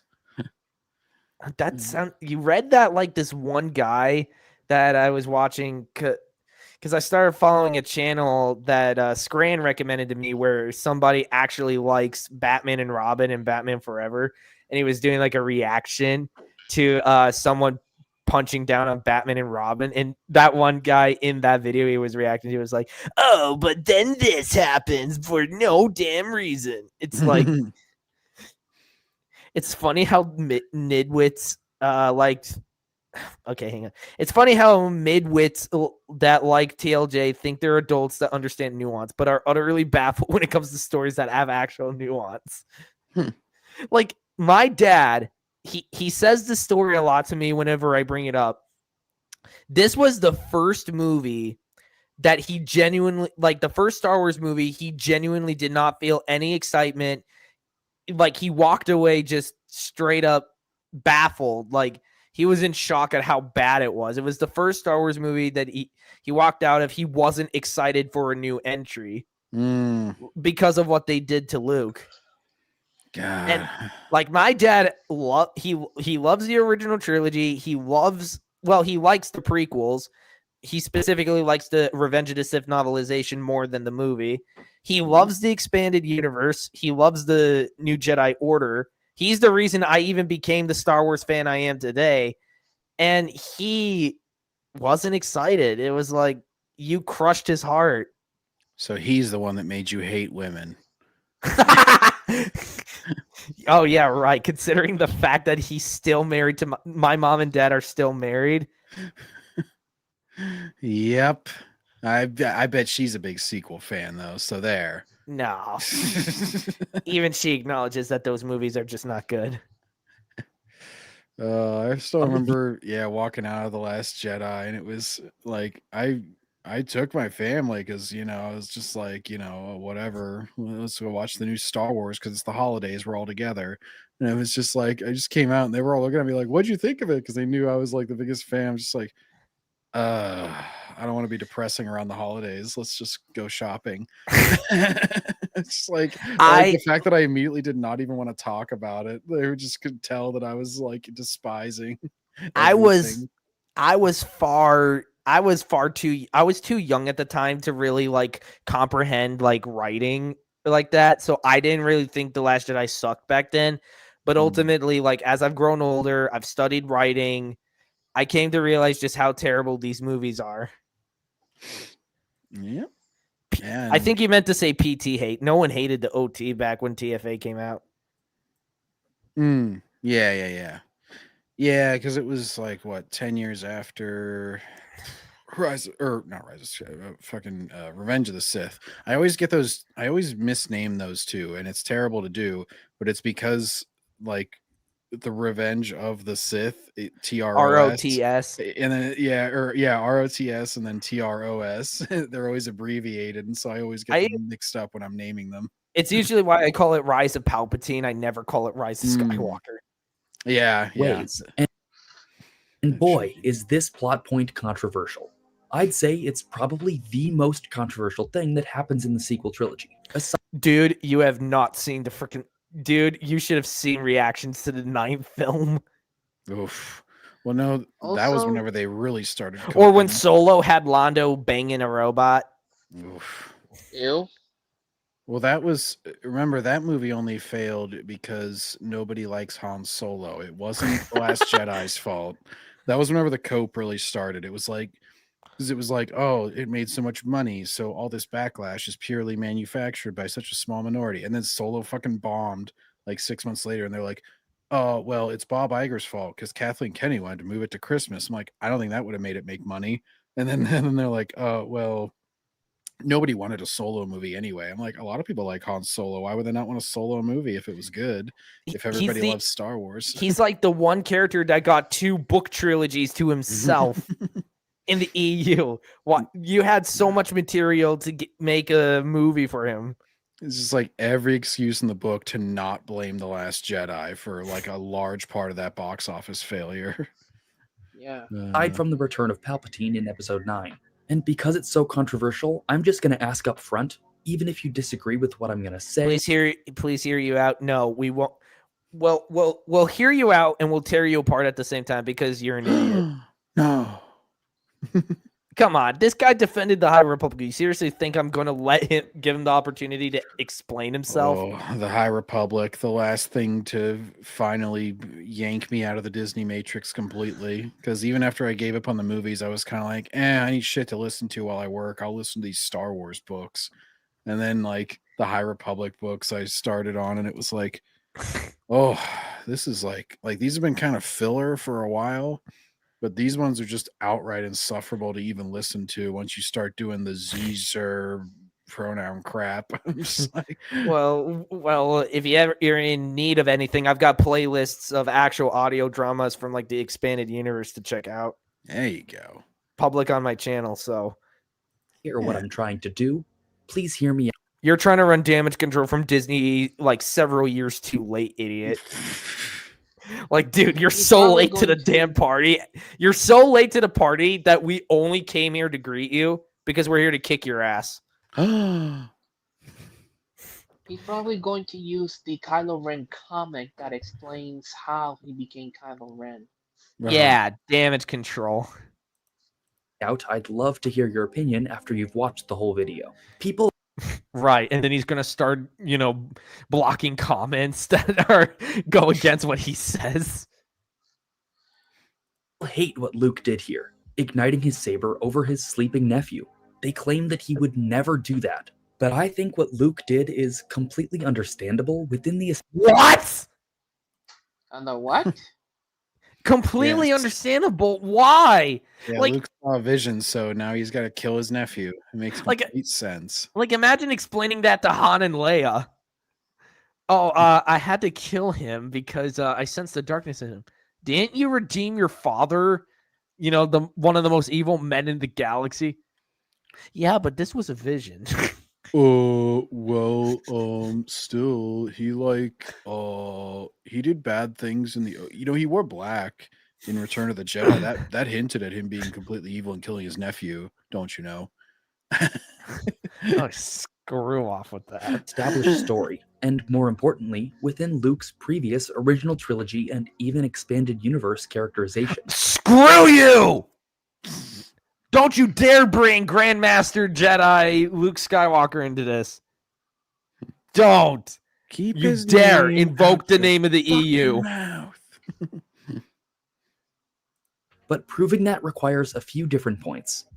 Firstly, getting it out of the way, the first two flashbacks, and especially the second one, are from totally unreliable narrators.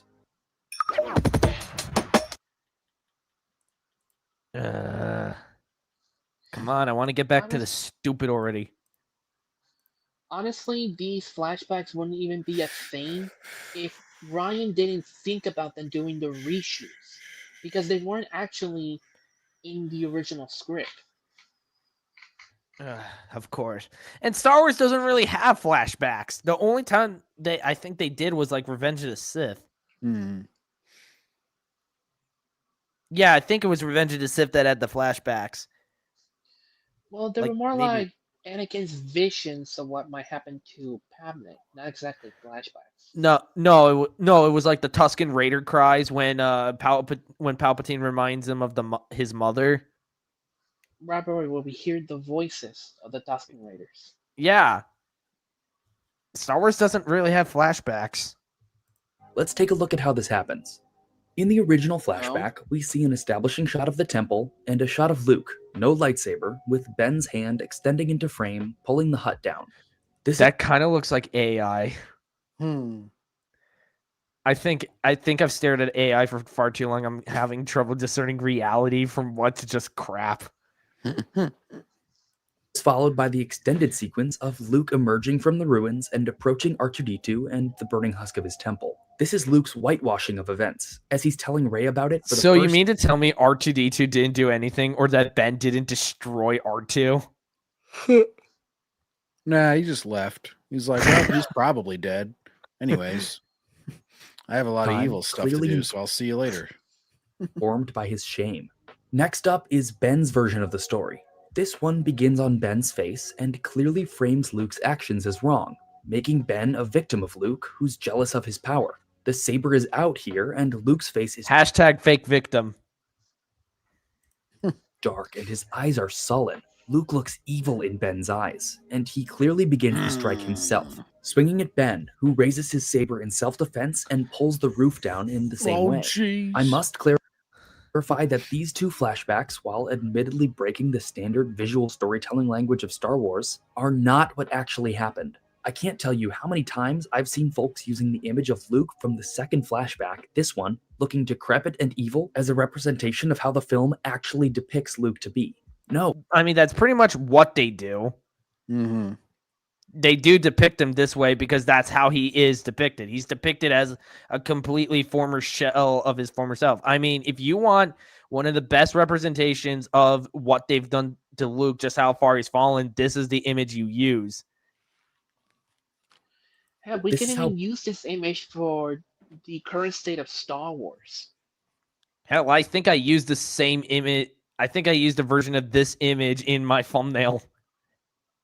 Yeah, it's completely fair to use. It's like they put it in the movie. But he gets triggered by it, so of course it's not allowed. You should spam Ben it. Have it like manipulatively have like described 20 him. copies of it in your next thumbnail.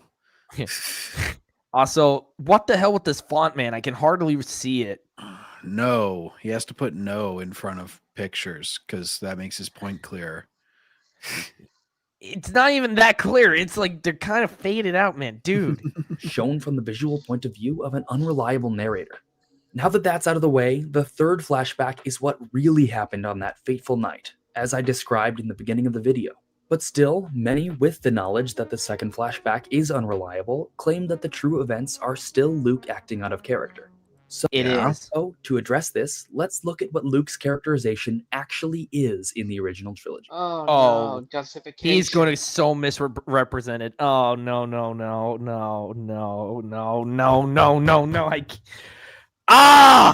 Sorry. Sorry, John. I saw can't you flinch. take this no more, man. Sorry, So- John, if I was being too fucking- loud. No, it's fine. It's the Wings of Redemption clip where he's like, I can't take this no more, man. I go through so much heartbreak. Who is Luke Skywalker? Someone you clearly don't understand or love. I'm He's going the to son of Tasha Anakin Station. Skywalker. Mhm. He's a Luke Jedi, like his Skywalker. father before him. He's a farm boy turned Jedi Knight turned Jedi Grandmaster. Is basically Paul Atreides because they both take place on a desert planet. Star Wars copy, dude. What other Audiences first similarities? met Well, Luke desert Skywalker as a planet. farm boy in A New Hope, desperate for more You're than just his gonna life is summarize the offering, OT as now. evidenced by the What? Is he just going to summarize the OT now? He's probably going to summarize It's like, the this is where he started. Then he got his hand cut off. And he defeated Darth Sidious and a piece of the galaxy. Yay. But This what guy has happened never read after? This guy has read the EU, not only Disney canon crap. I mean, he did defend the woke republic, so perfection that is the binary sunset.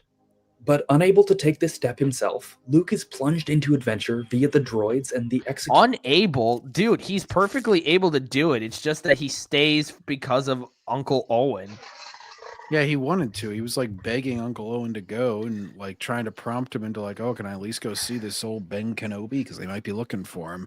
He's like, stay away from him. Exactly. It's like he's not unable to go. He could send his application to the Imperial Academy anytime he wanted. He just stayed out of obedience He's because like, Luke is a freaking good character. mhm. Of his aunt and uncle. This leads him to unexpected places, yada yada yada, challenging him in the cantina, and the Death Star, and the Falcon's turret, all of these building up Luke's skills as he's challenged. But his biggest conflicts and challenges in the film truly come with the loss of Ben Kenobi and the trench run. Luke is confident Because screw Uncle Owen and Aunt Beru, then I guess that, or Biggs. You completely forget about Biggs. Yeah. Biggs who? Biggs Darklighter. Psh, psh. Never heard of him. Why didn't Luke have more women friends in the pilots? Luke Why aren't there- Skywalker is a sexist. Skilled and ready, but needs faith, which he places in the Force by turning off the targeting computer. This is the moment, and he takes the shot. We see that he has a good heart in his disappointment with Han when the smuggler was taking his reward and leaving, and his victory is won through faith, a faith that is challenged in The Empire Strikes Back. What wouldn't about the Tashi station and the power converters? You didn't talk about that conflict, but fine. I mean, it's not so much faith as it is use the Force. Like, Kenobi came in the clutch there.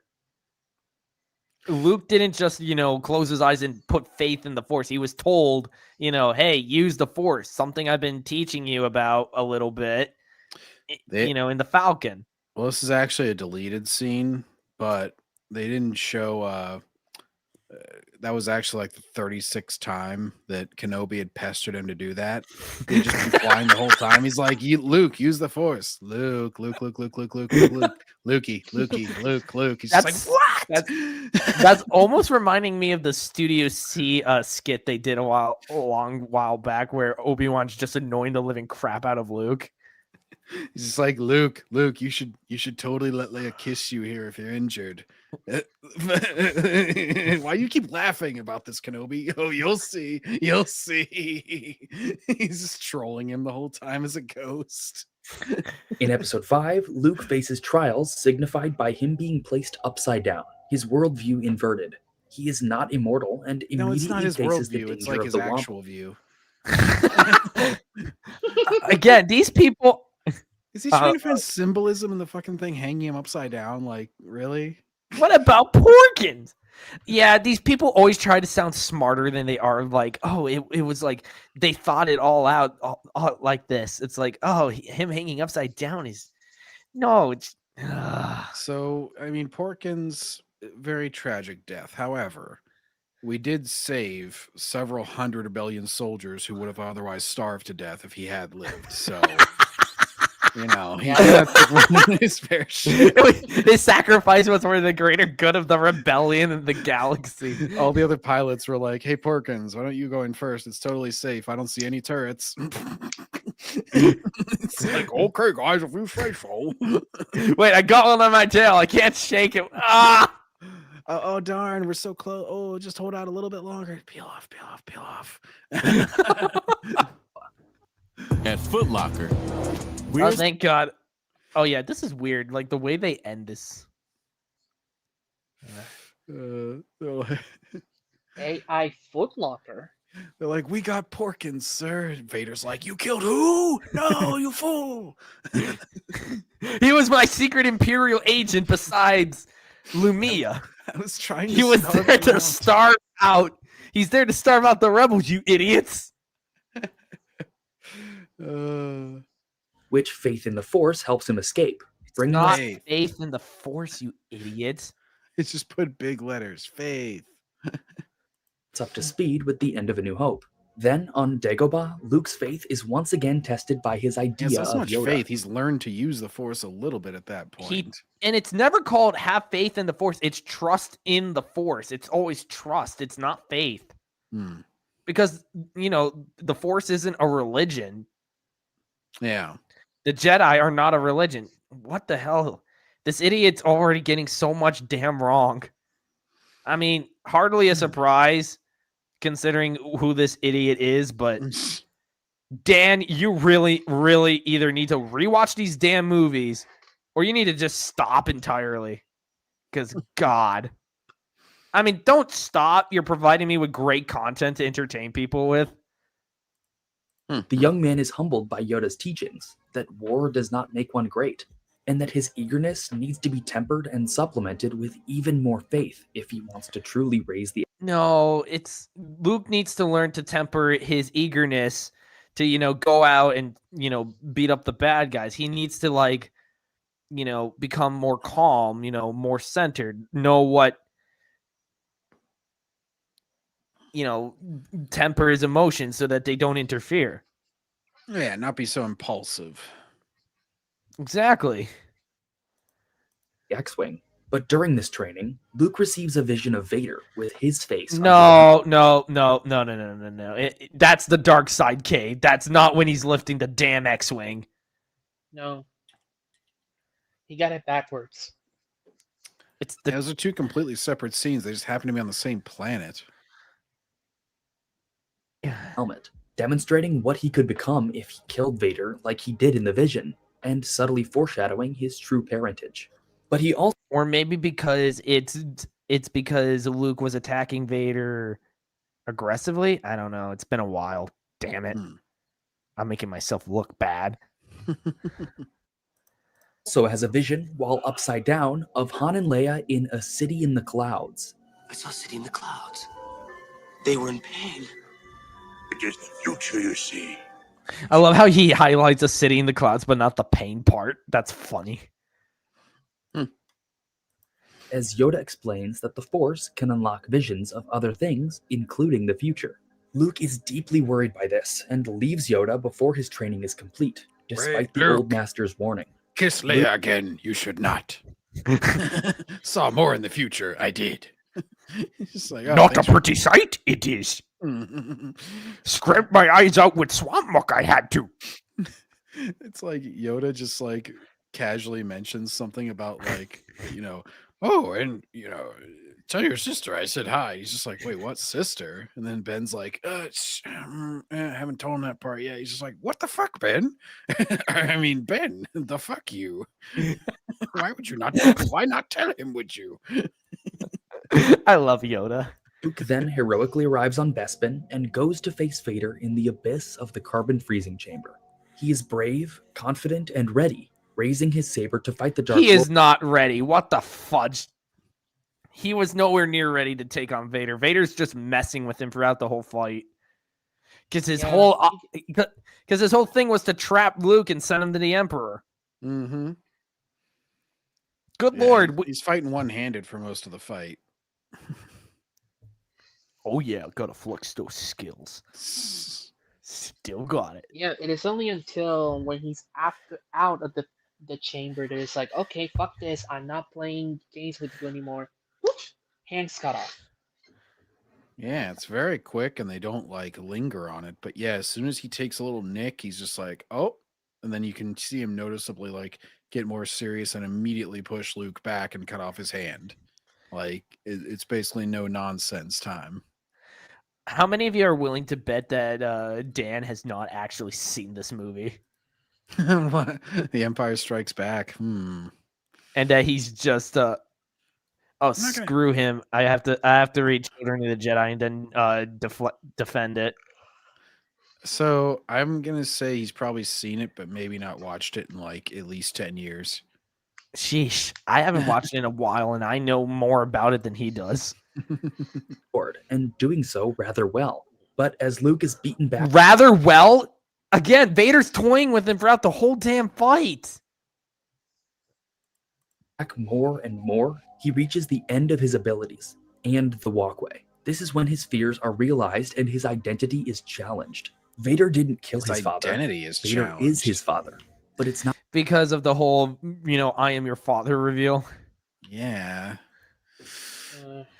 It's not really his identity that's challenged. It's more so, the fact that he was lied to more or less by Ben. Yeah. Not just that. It's the fact that he is Vader's son.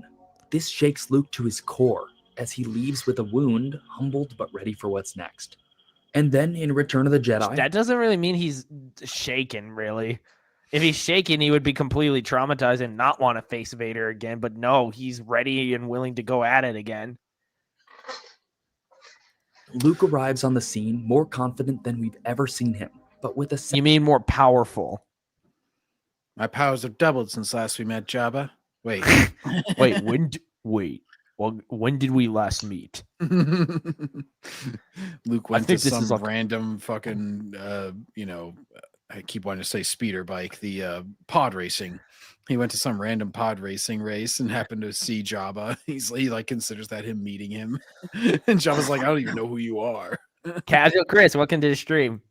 Also, it couldn't be pod racing. Pod racing was shut down around this time period. Oh man, lame. Yeah. Sense of mastery to him that we haven't seen before. He's a true knight now, expressing a level of competence through his actions that doesn't line up with his mental state. Mentally, Luke is rapidly descending to his lowest across this film, caring for his friend while approaching. What? Okay.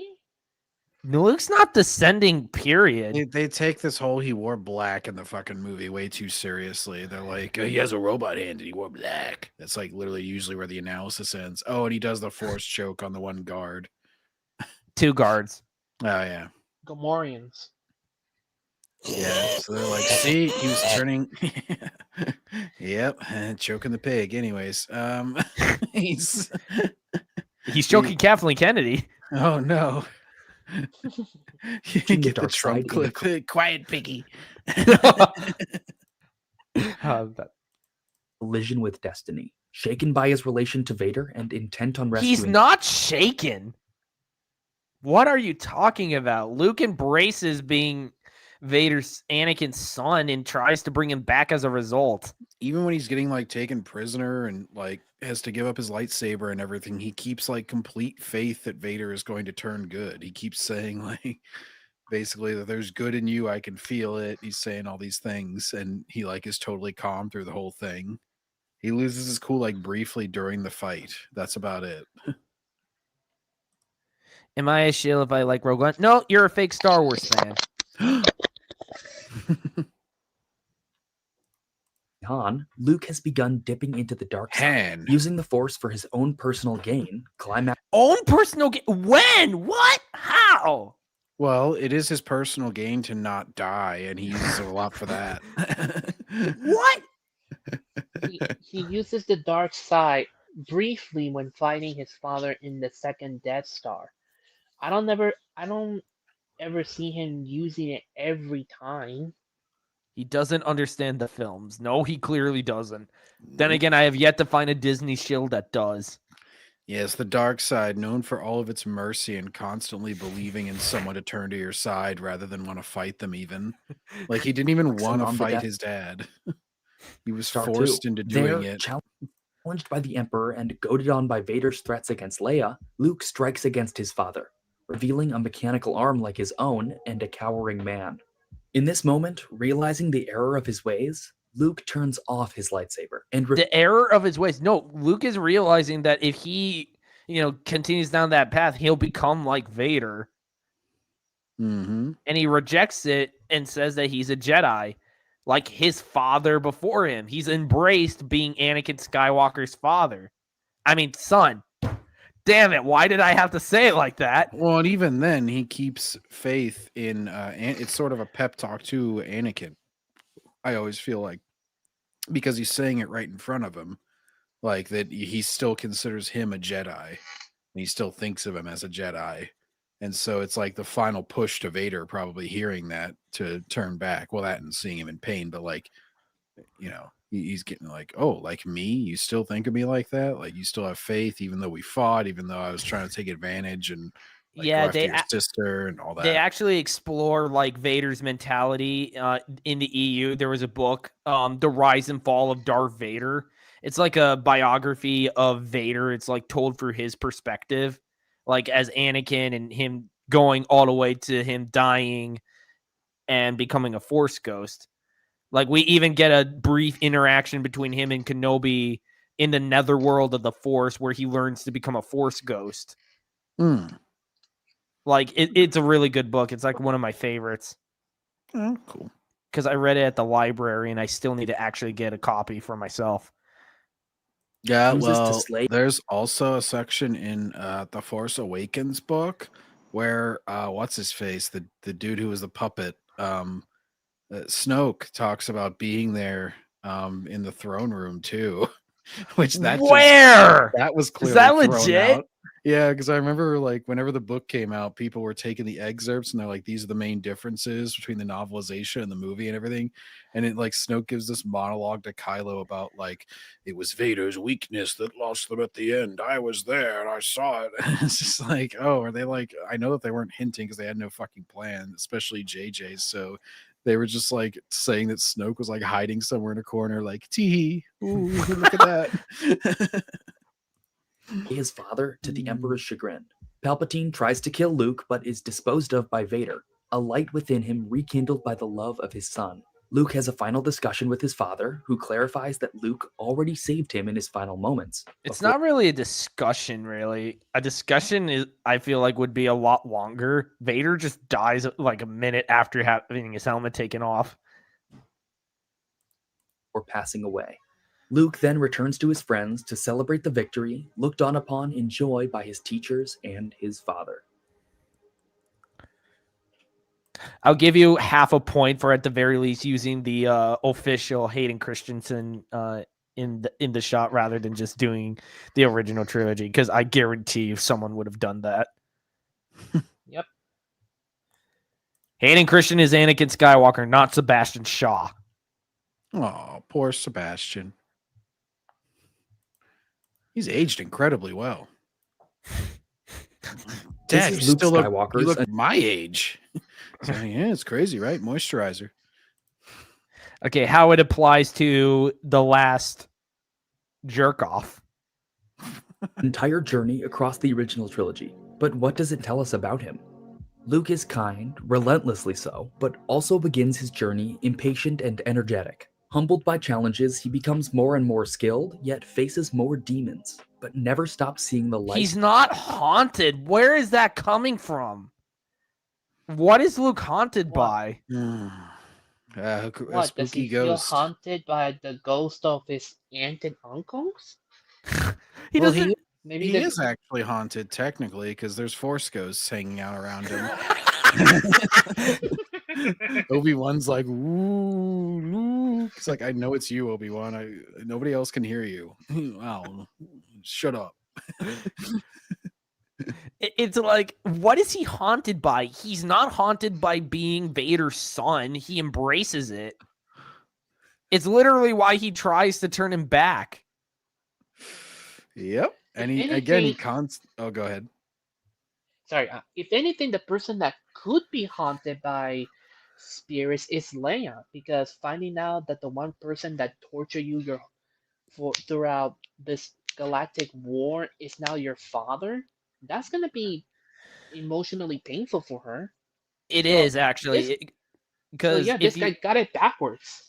Because if you read like the Truce of Bakura, which takes place one day after Returning of the Jedi, Anakin does show up to Leia as a ghost, and she basically just, he wants forgiveness from her, and she refuses to give it because she only sees him as the monster and tells him to stay away from her. And Anakin's like, all right, I'm going to leave.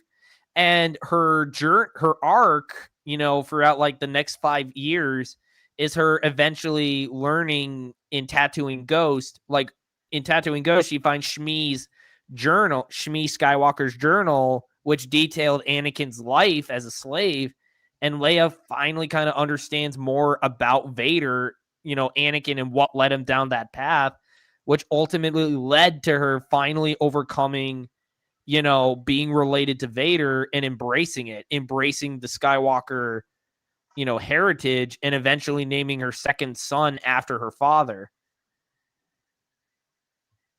Like, And I remember even the NJO book. I think it's either Vector Prime, or one of the ones right after it, but it's she talks about basically struggling with that and how she's basically trying to redeem the name.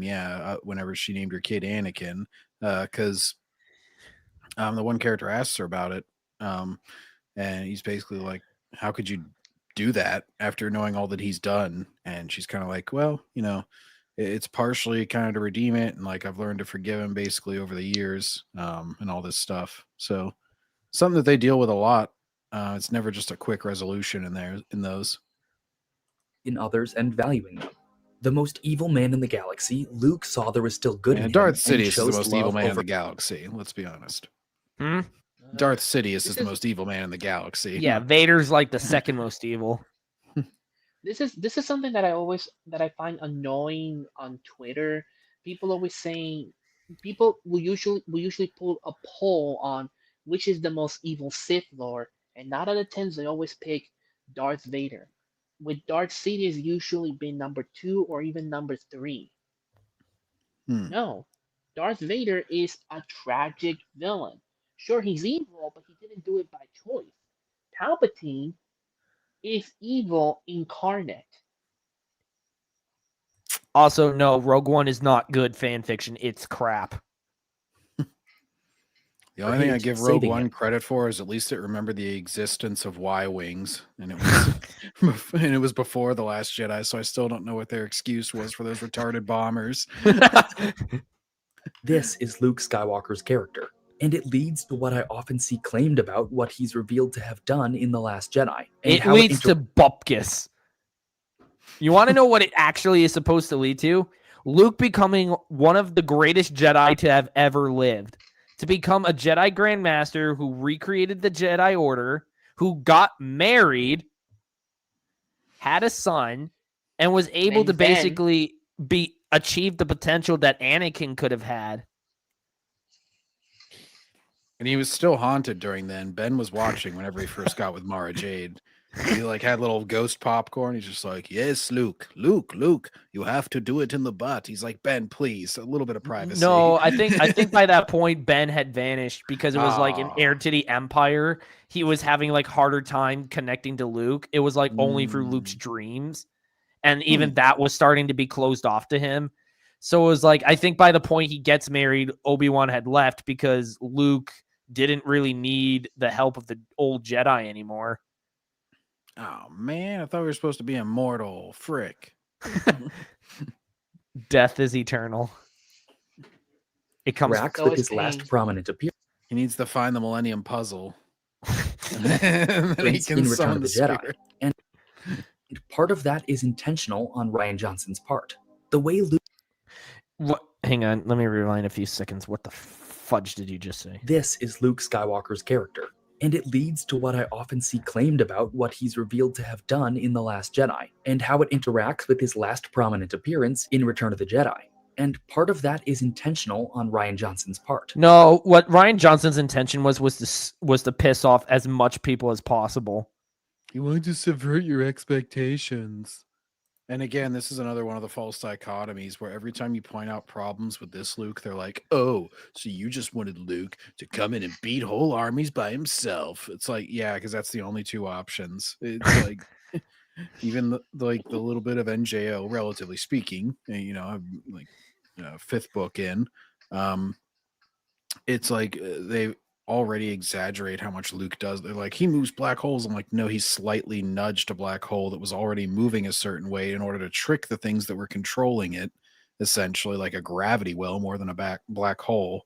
It's like what they do with Starkiller and the Star Destroyer on Raxus Prime. And it's just like he can be there and he deals with failure and conflict, and he goes through all this sort of like trauma that, you know, they do it the cheap way in TLJ, where they're just like, oh, he failed once, so he gave up. Sorry. It's like he just gives up for like 30 years. All right, cool. Imagine Spider-Man screws up with Gwen Stacy, and as a result, he just gives up being Spider-Man forever. He's like, oh, Miles Morales, you must do everything now. Born is subjective, guys.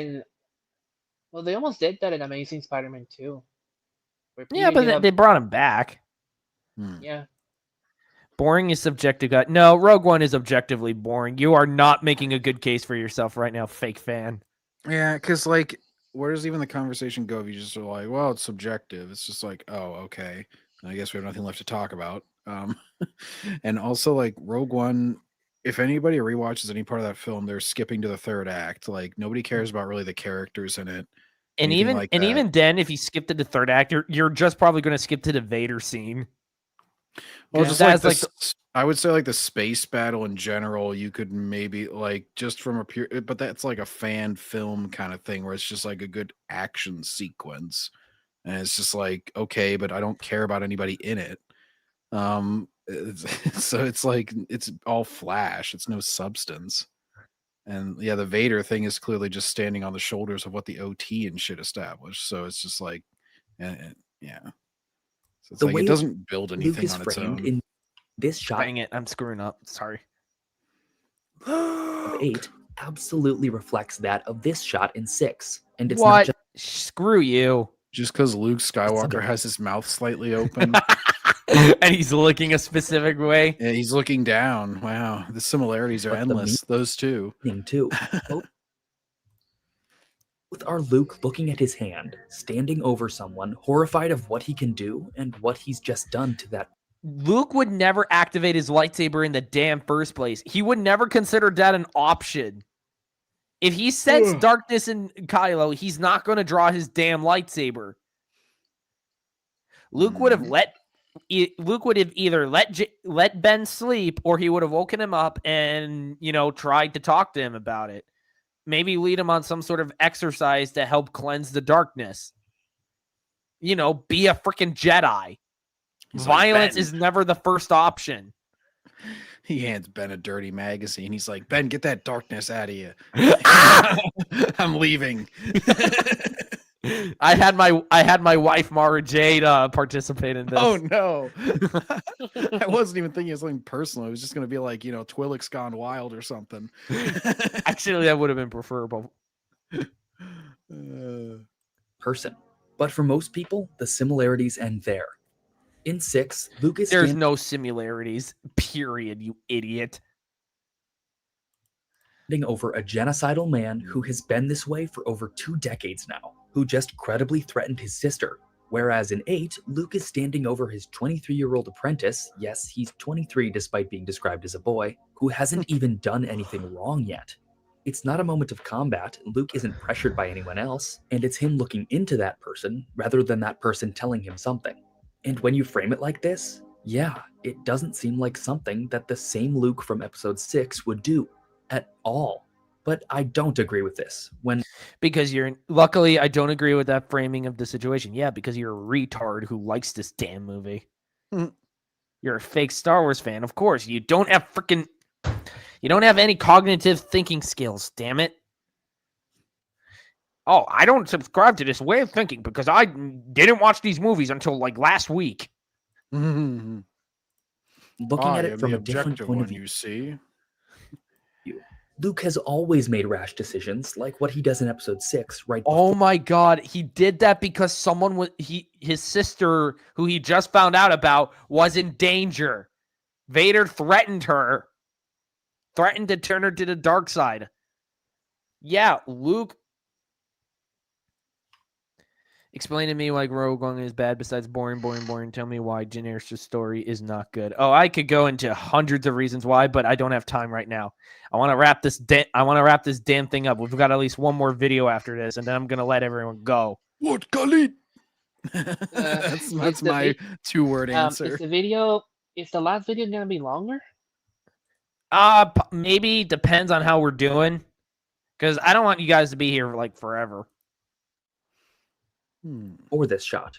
But I think a more comparable situation to what happens in 8 is what he does on Dagobah in episode 5. Luke receives a vision of a city in the clouds. His friends are in danger. And upon learning he abandons his training and any of his self-control despite Yoda's warnings. Luke makes rash decisions. Luke, that's basically character regression. That's character regression because he's supposed to have matured past that era. He's moved on past that. It's been freaking 30 years. Why would he suddenly go back to that? Things like this when his friends are threatened. We know this of him, even when the vision is something abstract. And an abstract vision is not what he sees in episode 8's flashbacks. And Luke's rash decision to How do you not know if it's how do you not know it? How do you know it's not an abstract flashback? How do you know? Explain this to me. I don't think he will. Of course. They never explained themselves. Well, it's just great because it's great. That's not an excuse. His saber over Ben is 100% about the specific vision that he has when looking into Ben's future and mind. Oh my God. Even if he knew the specifics of the vision, he would still not draw out his lightsaber.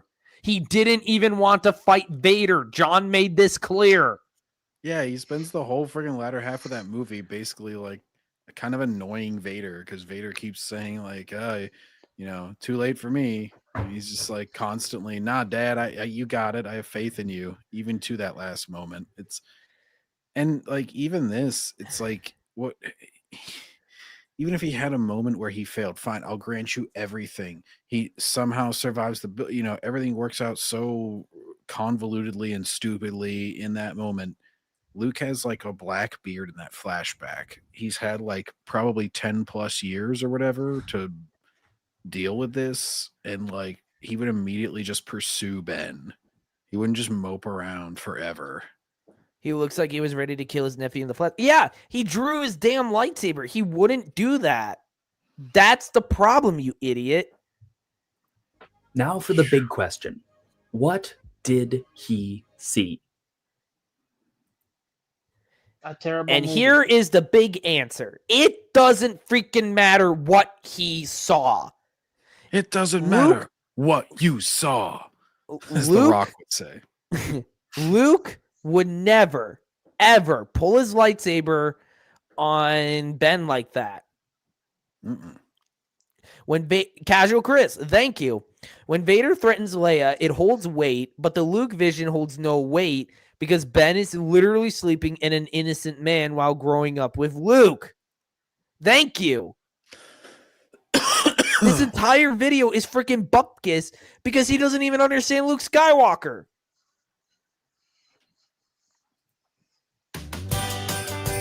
Jeans. Commercial. Skinny jeans. Oh God, we pointed out something on screen. We're fake reactors, guys. No. I must commit seppuku. Ah, crap. Commit Harry Carey.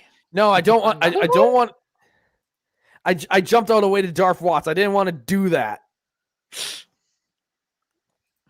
Are you sure you don't want to skip ahead? No. Rash was beyond what I... Oh crap! I gotta rewind a bit. What did he see? A terrible movie. There is so much you can do with this one clip. What did he Here's what Luke see? says in the film. He saw everything going to hell. I'm just picturing that. I'm just imagining I clipped this and then what did he see? He saw a lobotomy. I don't know. Just shows episode 3 of The Acolyte. He's just like, ah! and then he's like Donovan from Indiana Jones and the Last Crusade, where he shrivels up and dies. His face melts like in the first Indiana Jones and Raise the Lost Ark. And then it explodes. Actually, What if did you could he just be a see? shit. The box office results of the Manda movie. I saw Use darkness. this for like Oh, basically shit. all of Building in Disney's him. future I've seen- shit. He sees Neil in the tub and he's just like, "Wah!" He saw Disney Star Wars and wanted to kill it. Yep. At moments during his training. But then I looked inside and it was beyond what I ever imagined. Wait, I'd seen it at moments during his training, and you did nothing about it? It'll be fine. Snoke had already turned his heart. He would bring destruction and pain and death in the That end. makes no sense. He's literally sleeping. He's done nothing. And Yeah, even if he was well. thinking about it, you could just talk to him and be like, dude, don't do that. I can help you out. Exactly. Of everything I love because of what he will become. Hey, So bro, starting maybe off, don't. yes, Luke Of what he will become. But it's like, you have the opportunity to try and prevent that. Again, and if he refuses to turn back, then you break out the lightsaber. Mhm. You fight to defend. You never fight for attack. You literally disobeyed Yoda. had seen darkness building in Ben during his training. This leads to another point later in the video, so we'll skip over it for now, acknowledging that it informed Luke's decision to enter Ben's hut that night, which I don't think is something Luke would do without having talked to Ben before, So claiming Luke only looked at night and didn't talk to Ben isn't really a valid criticism, but my claim that he probably talked to him beforehand is also pretty invalid, so we don't really know on that point. Everything you say is invalid. You're an invalid, sir. Also, We know I also about like is to the- point out that how expensive this sequence is, because not only because they basically had to replace Mark Hamill's hand with the CGI cybernetic, and I also think they will have to rebuild the lightsaber in CGI. Jeez. They could literally save themselves the time by just having, him with his synthetic skin. Or just wear the glove and that's it. Yeah, the glove, damn it. It's an iconic part of Skywalker's. Anakin, it's an iconic Skywalker fashion trend. Anakin, introduced it. Luke carried on the tradition. I mean, I don't think Ben Skywalker's gotten his hand chopped off yet, but no. Damn and it. I also think the reason why he didn't let the fleshy part of his cybernetic on is because it probably got dirty or probably got it probably got dirty over time. So it almost looked like his hand was rotting. Which is why he probably decided to just let the all right, let it be cybernetic. That doesn't sound right. This situation. And this is clearly a situation where Luke feels like he needs to peek behind the curtain. He says so himself. Shut up. Quote, but then I looked inside, and it... I mean... I look deep within.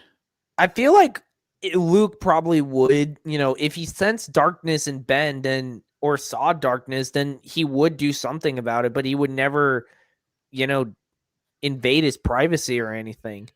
He would keep an eye on him and only take drastic measure if things started to go out of control.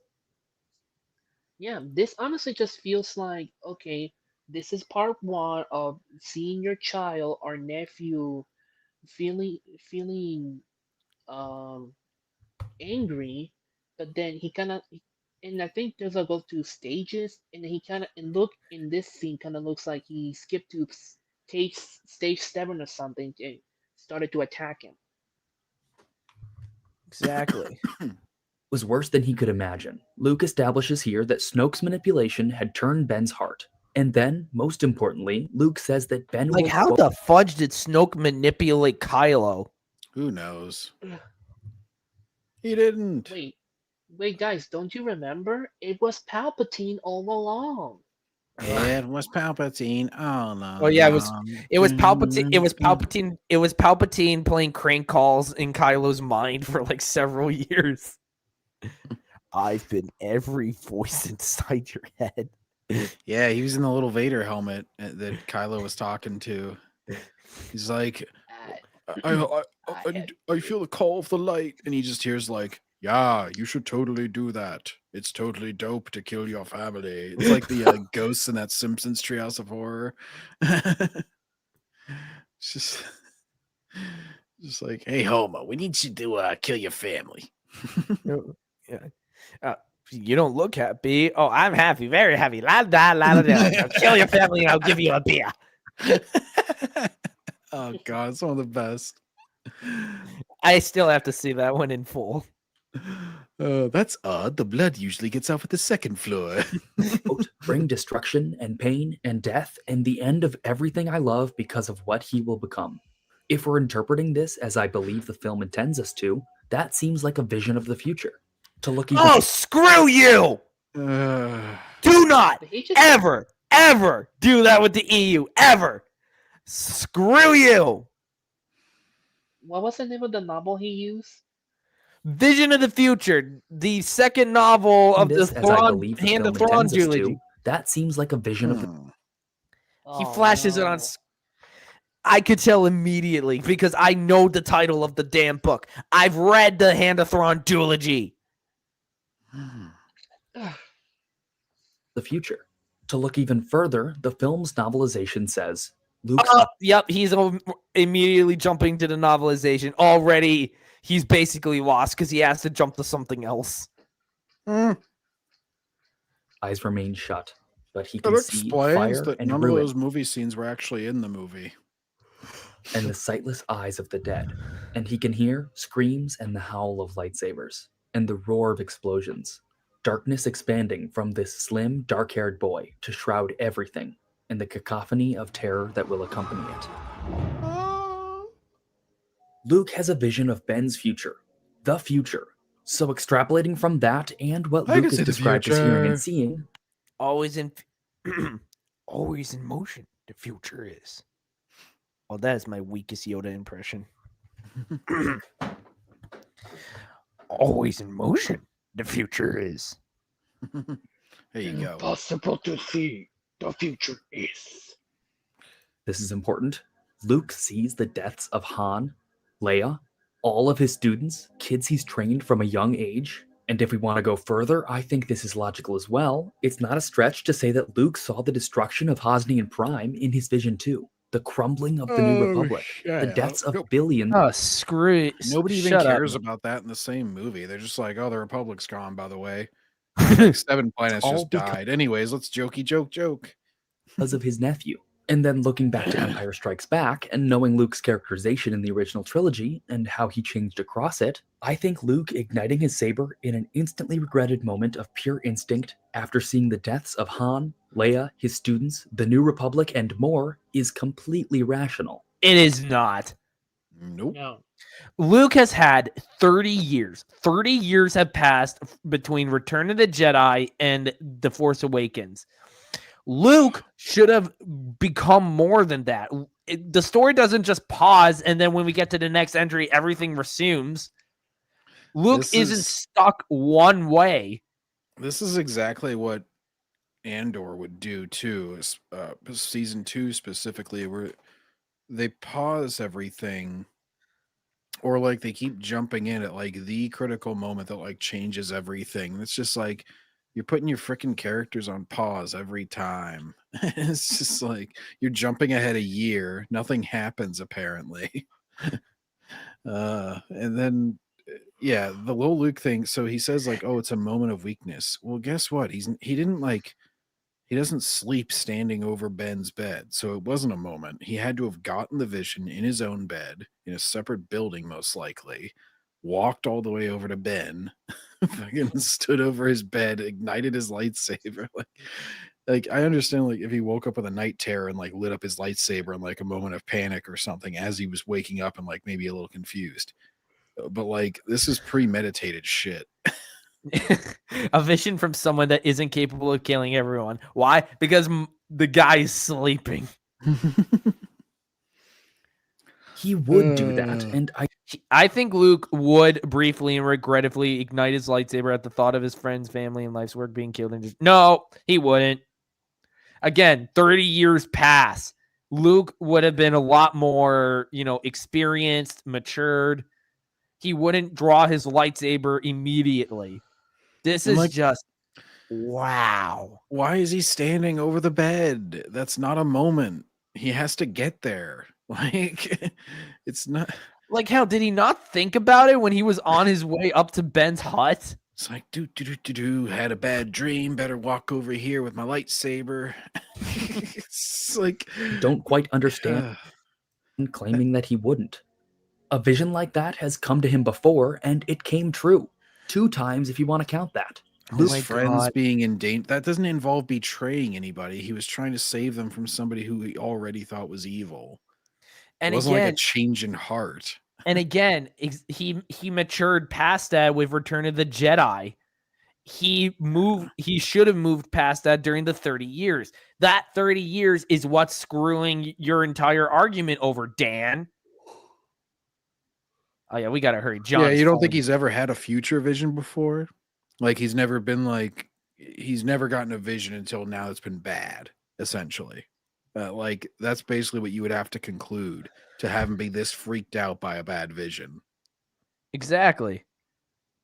Hey, look, my Jake Pukewalker thing is catching on. Luke knows from previous experience in the original trilogy that his visions do come true, making it all the scarier.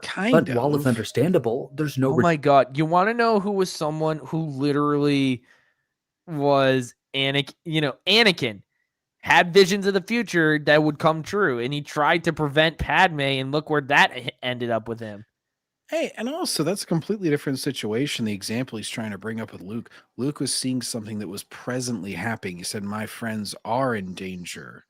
Exactly. Whereas wasn't this is like my perfectly fine nephew right now is going to be evil in the future, so let me kill him.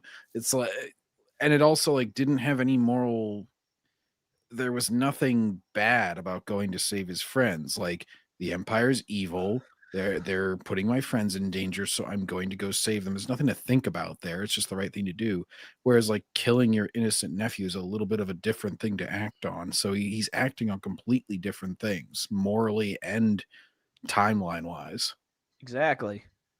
It's like, again, false equivalences, but that's all they have. Rejoicing in this choice either. That's Not several even for a leaps, because moment. that's not even The touching on what Brandon mentioned, which is that he's a fucking Jedi master now, and like anything that he fell for in Empire, he'd be like a million times less likely to fall for at this point in the timeline. Again, it's almost like they made Luke not, he didn't learn anything. He just got lucky. Novelization says, but then he looks at Ben and the brief, almost unwilling thought is gone. He cannot bring his lightsaber down on his sister's son while he sleeps. To address the differences between Luke's He could actions until in that episode- moment. But he finally worked up the will to not murder that kid as he slept. Again, the very fact that he even has that thought in the first place should be gone. It shouldn't even be there.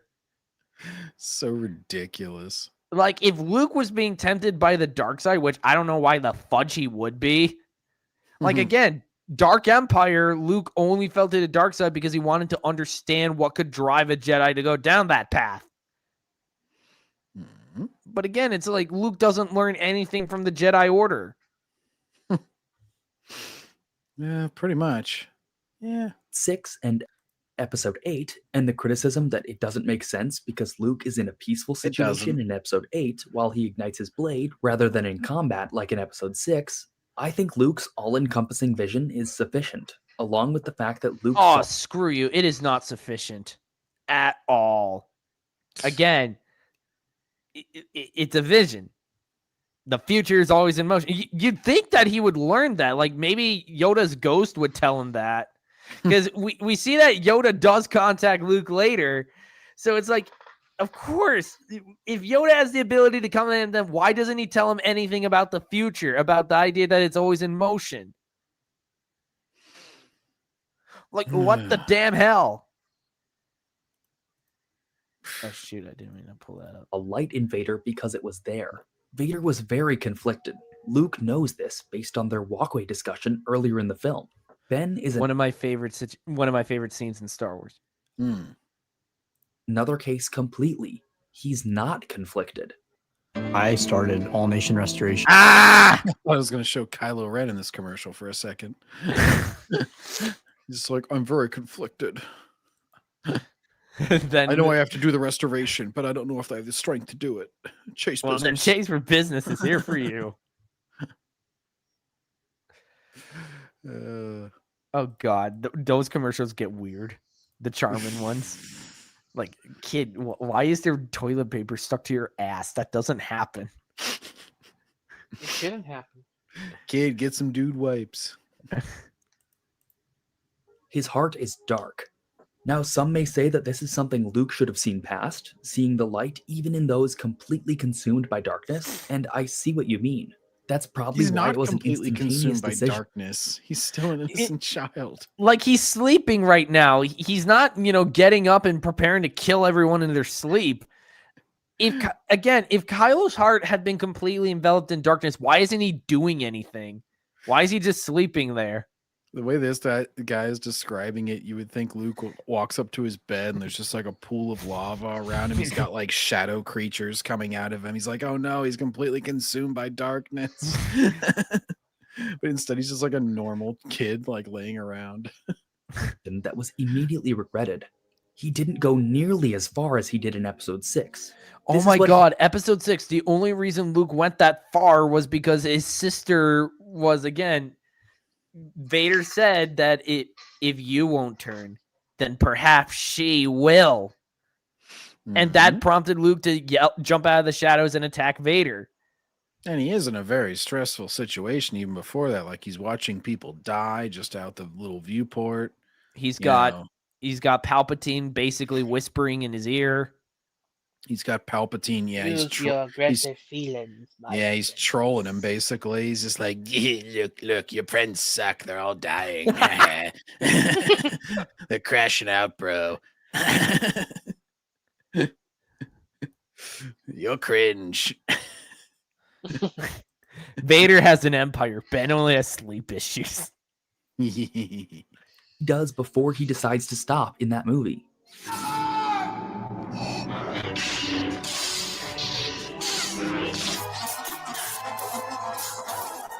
So much restraint. Oh my god. Oh my god, dude. Again, he knows Vader would carry out that order.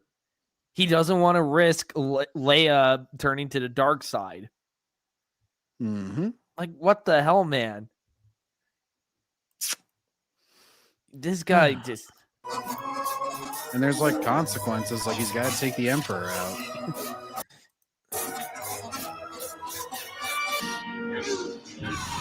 So to describe Episode 6 Luke as having more restraint than basically Episode saying 8 that Luke, because he's Oh my god, no one is saying that Luke in Episode 6 has more restraint than Episode 8 Luke. What the fudge?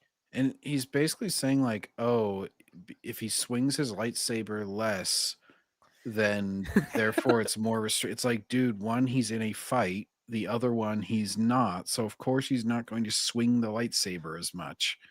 Like if they'd had a long choreographed sequence of him fighting Ben, would that have made it somehow like more equal to you? Like, again, it's like in the beginning of the fight, Luke is all, he's defending himself, but he's also trying to get away. Like when he jumps on the catwalk. He spends it hiding. He's like creeping around. It's not until Vader threatens Leia that he actually, gets in there and starts attacking. Like, what the? Feels laughable to me, at least. And in regards to Luke's fleeing to Ahch-To after this, arguably a more out-of-character decision, I think it actually kind of works too. Oh, of course. You're bloody works. going to defend him turning his back on the freaking galaxy. It's Lukey. No, Jakey. It's Jakey. Luke knows his visions come true and knows what he saw. He doesn't. And in a self-fulfilling prophecy. And also, like, even if something happened, even though, again, that was more like a present situation rather than a big prediction by him and Empire. But also, like, even if one of them came completely true, that doesn't prove that they always come true for all time. Like, he wouldn't just be in that mindset, like, wow, I could never be wrong about the future. Because that one time it worked out. She'll just love to chill. In Luke's mind, him seeing that future and reacting is what causes that future. Luke blames himself. He knows what the future... there's such a thing as owning up to your mistakes and fixing them. Ever consider that? No. Idiot. holds and just wants to die. I get it. That actually sounds pretty funny in the script. I didn't realize that. Oh, you get it. You get it, don't you? I think my script is hilarious. You guys are bullies. Oh, I get it. Luke just wants to die. Well, congratulations. Luke died. And you're happy because you hate freaking Star Wars. He was a hologram for 5 seconds and briefly distracted the enemy. That was his big death thing. Epic. Even so epic. His fake out death in New Jedi Order is a lot better. But anyway, it's very sad and an extremely unfortunate circumstance for our old hero to find himself in. But I think it's consistent with his previous characterization. It is not. Luke would be out there helping the galaxy. He would not turn his back on a galaxy in need, especially if he inadvertently caused it. Dude would own up to his mistake and try. This shill is just making me hate this crappy film even more than I originally did. Yeah, me too. You look at it from Luke's own point of view. Now, I don't think this is all perfect. I wish we saw what Luke saw, rather than just hearing about it and hearing some sound effects. Show us Han's death, Yeah, that'd be nice. Starkiller, or maybe even Ben slaying students.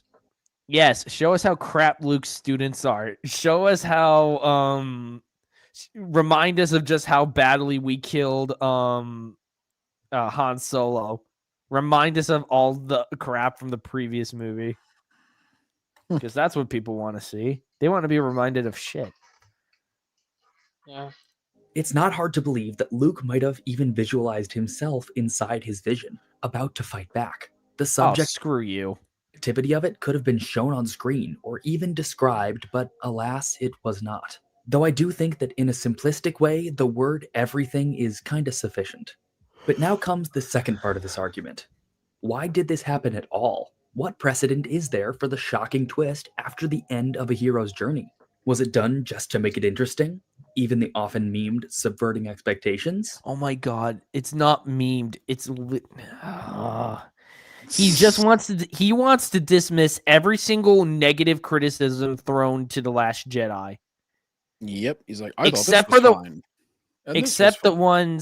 except for the ones that he personally has, all the others are wrong.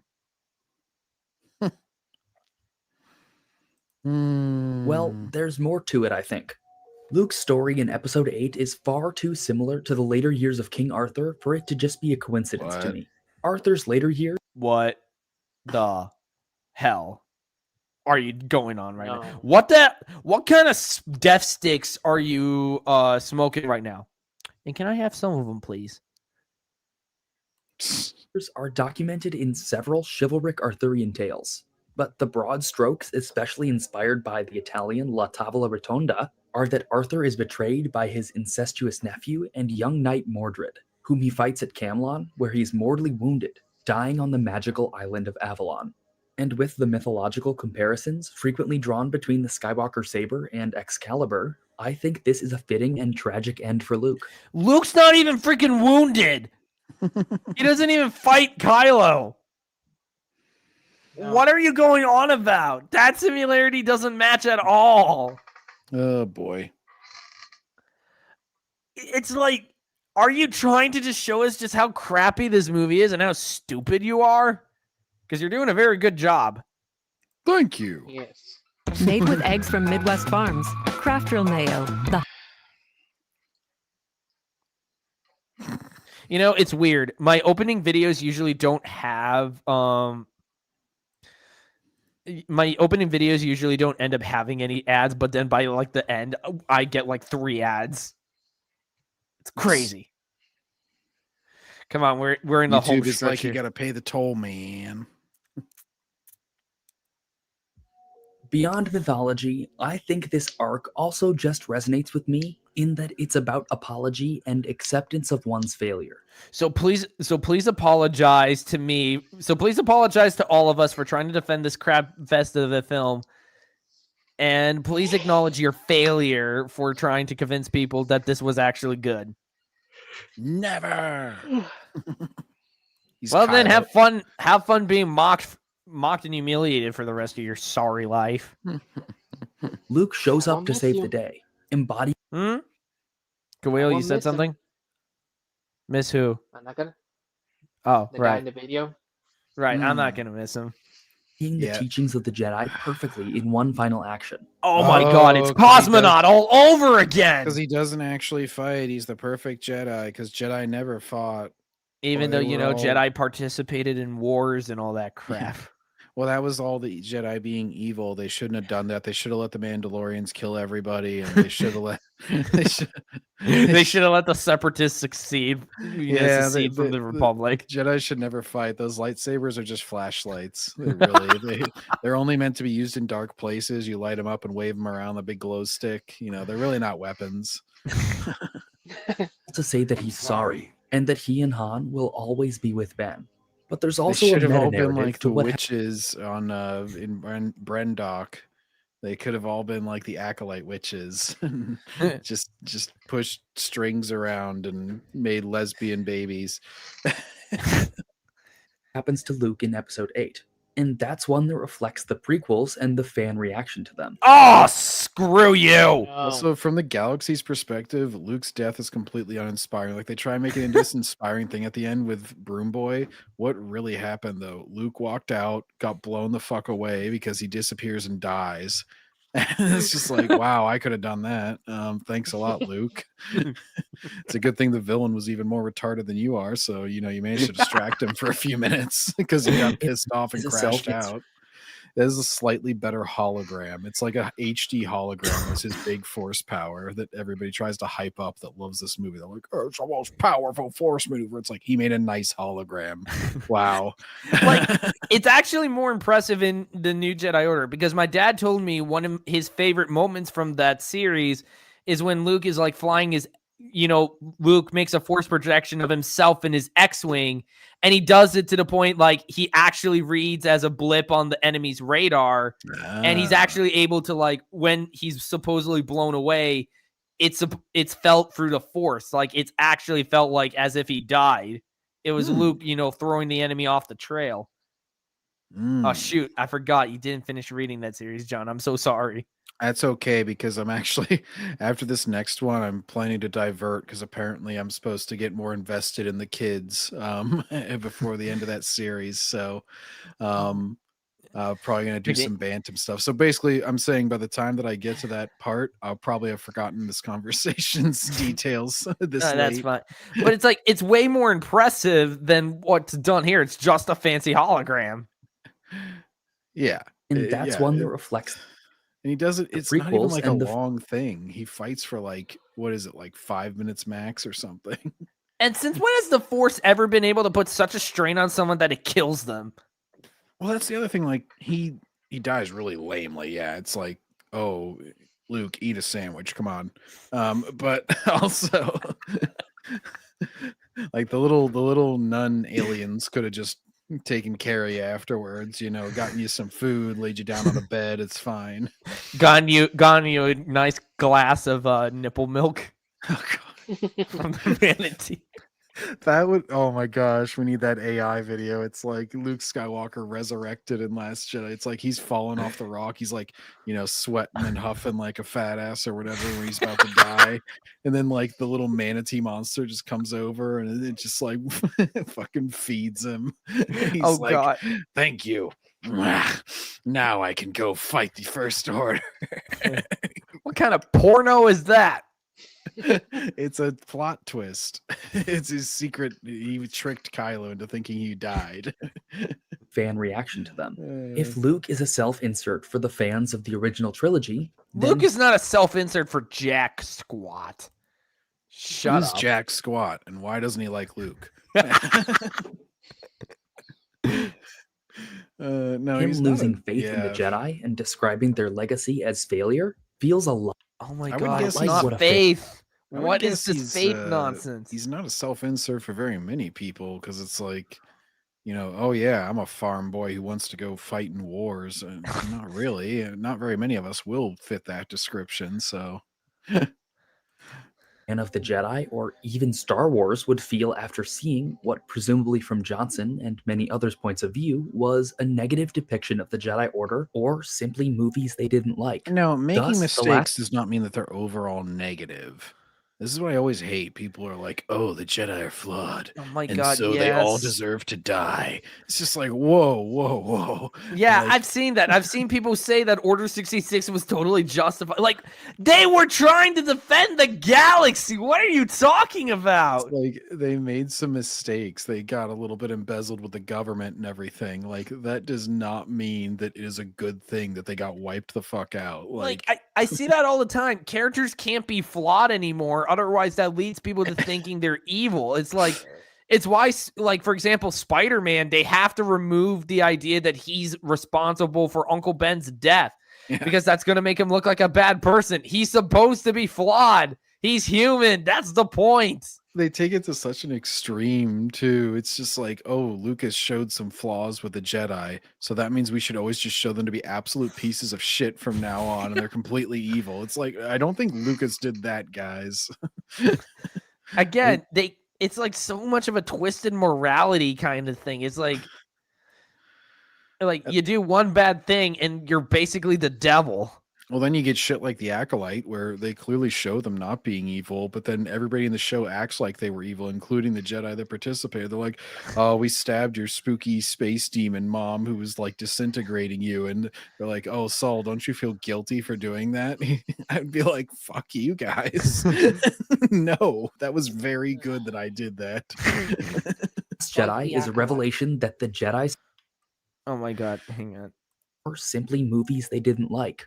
Thus, The Last Jedi is a revelation that the Jedi's failure in the prequels is something educational, rather than something to be scorned. Oh my god. That was the point. If that was the freaking point and that Luke was supposed to learn from the Jedi's mistakes, why didn't he? Because he clearly freaking didn't. Well, learning from their mistakes is just giving up and never trying again. On top of that, it's like it makes zero sense to me that Luke is like the Jedi have to die, but he still has like those freaking Jedi texts, and he even freaks out when Yoda destroys them. Like, what the hell, man? This is why, if a democracy doesn't do well, I guess we should just get rid of all democracy because it was evil that one time. Fuck it. Because it's not like human beings aren't capable of error. Or that the prequels are something to be moved on from, and that Star Wars can still be cool in a new way. Luke comes to terms. Prequels being moved on from. Wow. Mm. Wow. In a timeline sense, you can move forward, but they should always be part of the story. They should always influence the story. Dan is a prequel hater confirmed. Who am I kidding? Like 99% of Disney shills are prequel haters. Let's be honest. I've even heard a lot of people that won't even like the filmmaking of the prequels, but they like respect their place in lore even. Like they'll at least be like, yeah, you shouldn't ignore shit in the prequels. Like just because I personally don't like the acting or something. It's weird to just be like, yeah, just move on from them. Fuck them. They don't matter. I will never move on from the prequels in the EU. Godspeed, Christopher Barker. It's like that's foundational. I'll give an example of a completely different franchise, but feel free to do so. In Friday the 13th, the first movie is not the best in that franchise. It's a little boring, but it establishes a bunch of shit. And my favorites are 4 and 6. I don't go, well, they shouldn't have, and this is not a lore heavy franchise. It's a pretty lighthearted kind of comparison, but it's I don't watch those and go, well, they should just ignore all the other ones because these are my favorites. I'm just yeah, they're still part of what happened. It's kind of the funny thing is that series constantly contradicts itself, and so it gets funnier and funnier having them make sequels. But it's just yeah, just because it's not your favorite part of it doesn't mean you just ignore it. Exactly, but it's they want to ignore the prequels because that's the prequel hate was at an all-time high when The Force Awakens came out. The literal first line of The Force Awakens is a slap in the face. It's this will begin to make things right. Well, and to be clear, I think they would also want to ignore the OT if they could. They just can't convince enough people to hate that to even have it be a viable idea, because they would love to just be able to do whatever the fuck they wanted with no guardrails at all. That's hence why they want to wait for Lucas to die. Yeah. And moves on.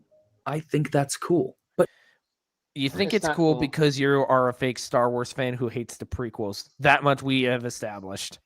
We're doing a remake, and Mon Mothma is the main character from Andor. Oh, God. None of that out-of-universe stuff really matters here. What matters is that Luke's decisions before the events of The Force Awakens make sense if you view them through his eyes. What? No, they don't, actually. Because, again, Luke would have evolved and matured, past how he was in Return of the Jedi. He doesn't regress. He doesn't just stop maturing for 30 years. Christopher Barker, that's a good point. I would be fine moving on from the, the CG Clone Wars series. That's the one that I don't want them to be too beholden to, because I think Filoni was a snake and snuck in a bunch of shit. He is. He saw what he felt and the ways he's been characterized in the past. But still, of course, it's not perfect. What we really need to see more of are Luke and Ben's adventures. I made a whole... No, what we need to see more of is Luke Skywalker kicking ass, being married to Mara Jade, being the leader of the new Jedi Order, you know, seeing him being an awesome guy, not this crap. Yep. And Luke can still have conflict. You know, it's like he has a lot of doubts in the EU books that I've read. Whenever he's supposedly like, in his prime and everything, it's like he's got a ton of doubts. He's got a bunch of conflicts. He doesn't have all the answers. He can't just win everything on his own. It's not like he's some OP god dude. He like has to solve problems still, and he still evolves as a character too. They actually move him forward, whereas Disney only seems to know how to rewind a character to repeat an arc that was done by better filmmakers. Also, what the hell is this? This like Luke looks like his robes look brown here. What the whole video about this that you should check out. Luke says that chances are we'll probably check this out and then slam you for it, but that will be for a later time. He saw darkness rising in Ben in moments during his training. What were those moments? That feels really important. In my perfect world. And then why did Luke do nothing about it? Like, why didn't he? It's like, yo, Ben, we're going to quarantine you. Nope, just going to jump straight to killing, I guess. Ben, maybe I'll take away your lightsaber. Force Awakens would be significantly more focused on the fall of Ben and Luke's academy, thus giving us good Master Luke and declining student Ben, giving more context to their relationship in The Last Jedi. This theoretical Episode 7 could even leave the events of Ben's hut on that fate. No, this theoretical The Force Awakens would change jack shit. It would just still be a dumpster fire. Mm-hmm. Go to sleep. Dude, you chose to come into this stream just to try and troll. Dude, Star Wars Screen was right. Star Wars Screen was right. You're crashing out hard over him. Justin speaking of sleep.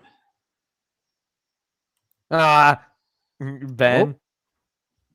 I caught this perfect frame. What? 1 minute left, boys. We can do it.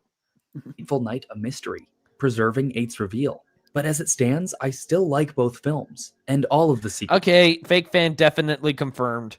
He is out of here. Has he said one thing he doesn't like? It's just always like... No, he has not said a single bad thing about any of this. Every it's all single one of these, positive. Every time he brings up a new point, it's just, here's all the problems with it, but I still like it. That's like the case for a lot of these Disney shills. At that. Yes, even you, Little Rise of Skywalker, warts and all. Now, I'd really love to hear your thoughts on Luke's arc in these movies and what the flashbacks actually mean, considering the epic broader conclusion context to the saga. Little Rise of Skywalker, I love you despite your flaws. Ooh. Oh, and our thoughts, what are our thoughts on that video, everyone? 10 out of 10 peak fire, bro. No, it was just like, it was a lot of padding through just like summarization, and then the parts that weren't just like repeating plot points, he was basically just like saying the most mundane reading of a scene and then acting like it was like some sort of revelation for literally anybody. He's like, see, these scenes had unreliable narrators because they showed the same flashback. I'm like, yes, I understood that they were different flashbacks from different perspectives. It was very blatant. You didn't have to explain that. And you spent like a whole section doing that.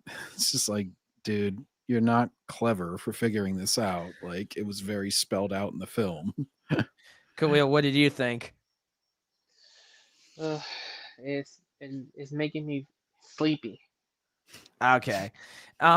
Definitely he was like, he didn't understand the point to Luke's character. He doesn't understand how characters can evolve and grow over time.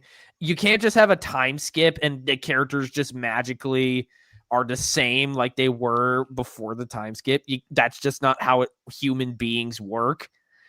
So it's like it was a bunch of ass. He was just like talking out of his ass. Frankly, no surprises there. Overall, just another terrible video. I'd like to ask you a question. All right, so that's all we have for today, folks. And if you like what you see here, please make sure to like and subscribe, hit the bell. Again, John, thank you for coming on as a co-host. I hope we can do more of this in the future. If you please subscribe to his channel, links in the description below. And until next time, make sure to be awesome, everybody. Goodbye. See you in 2 weeks.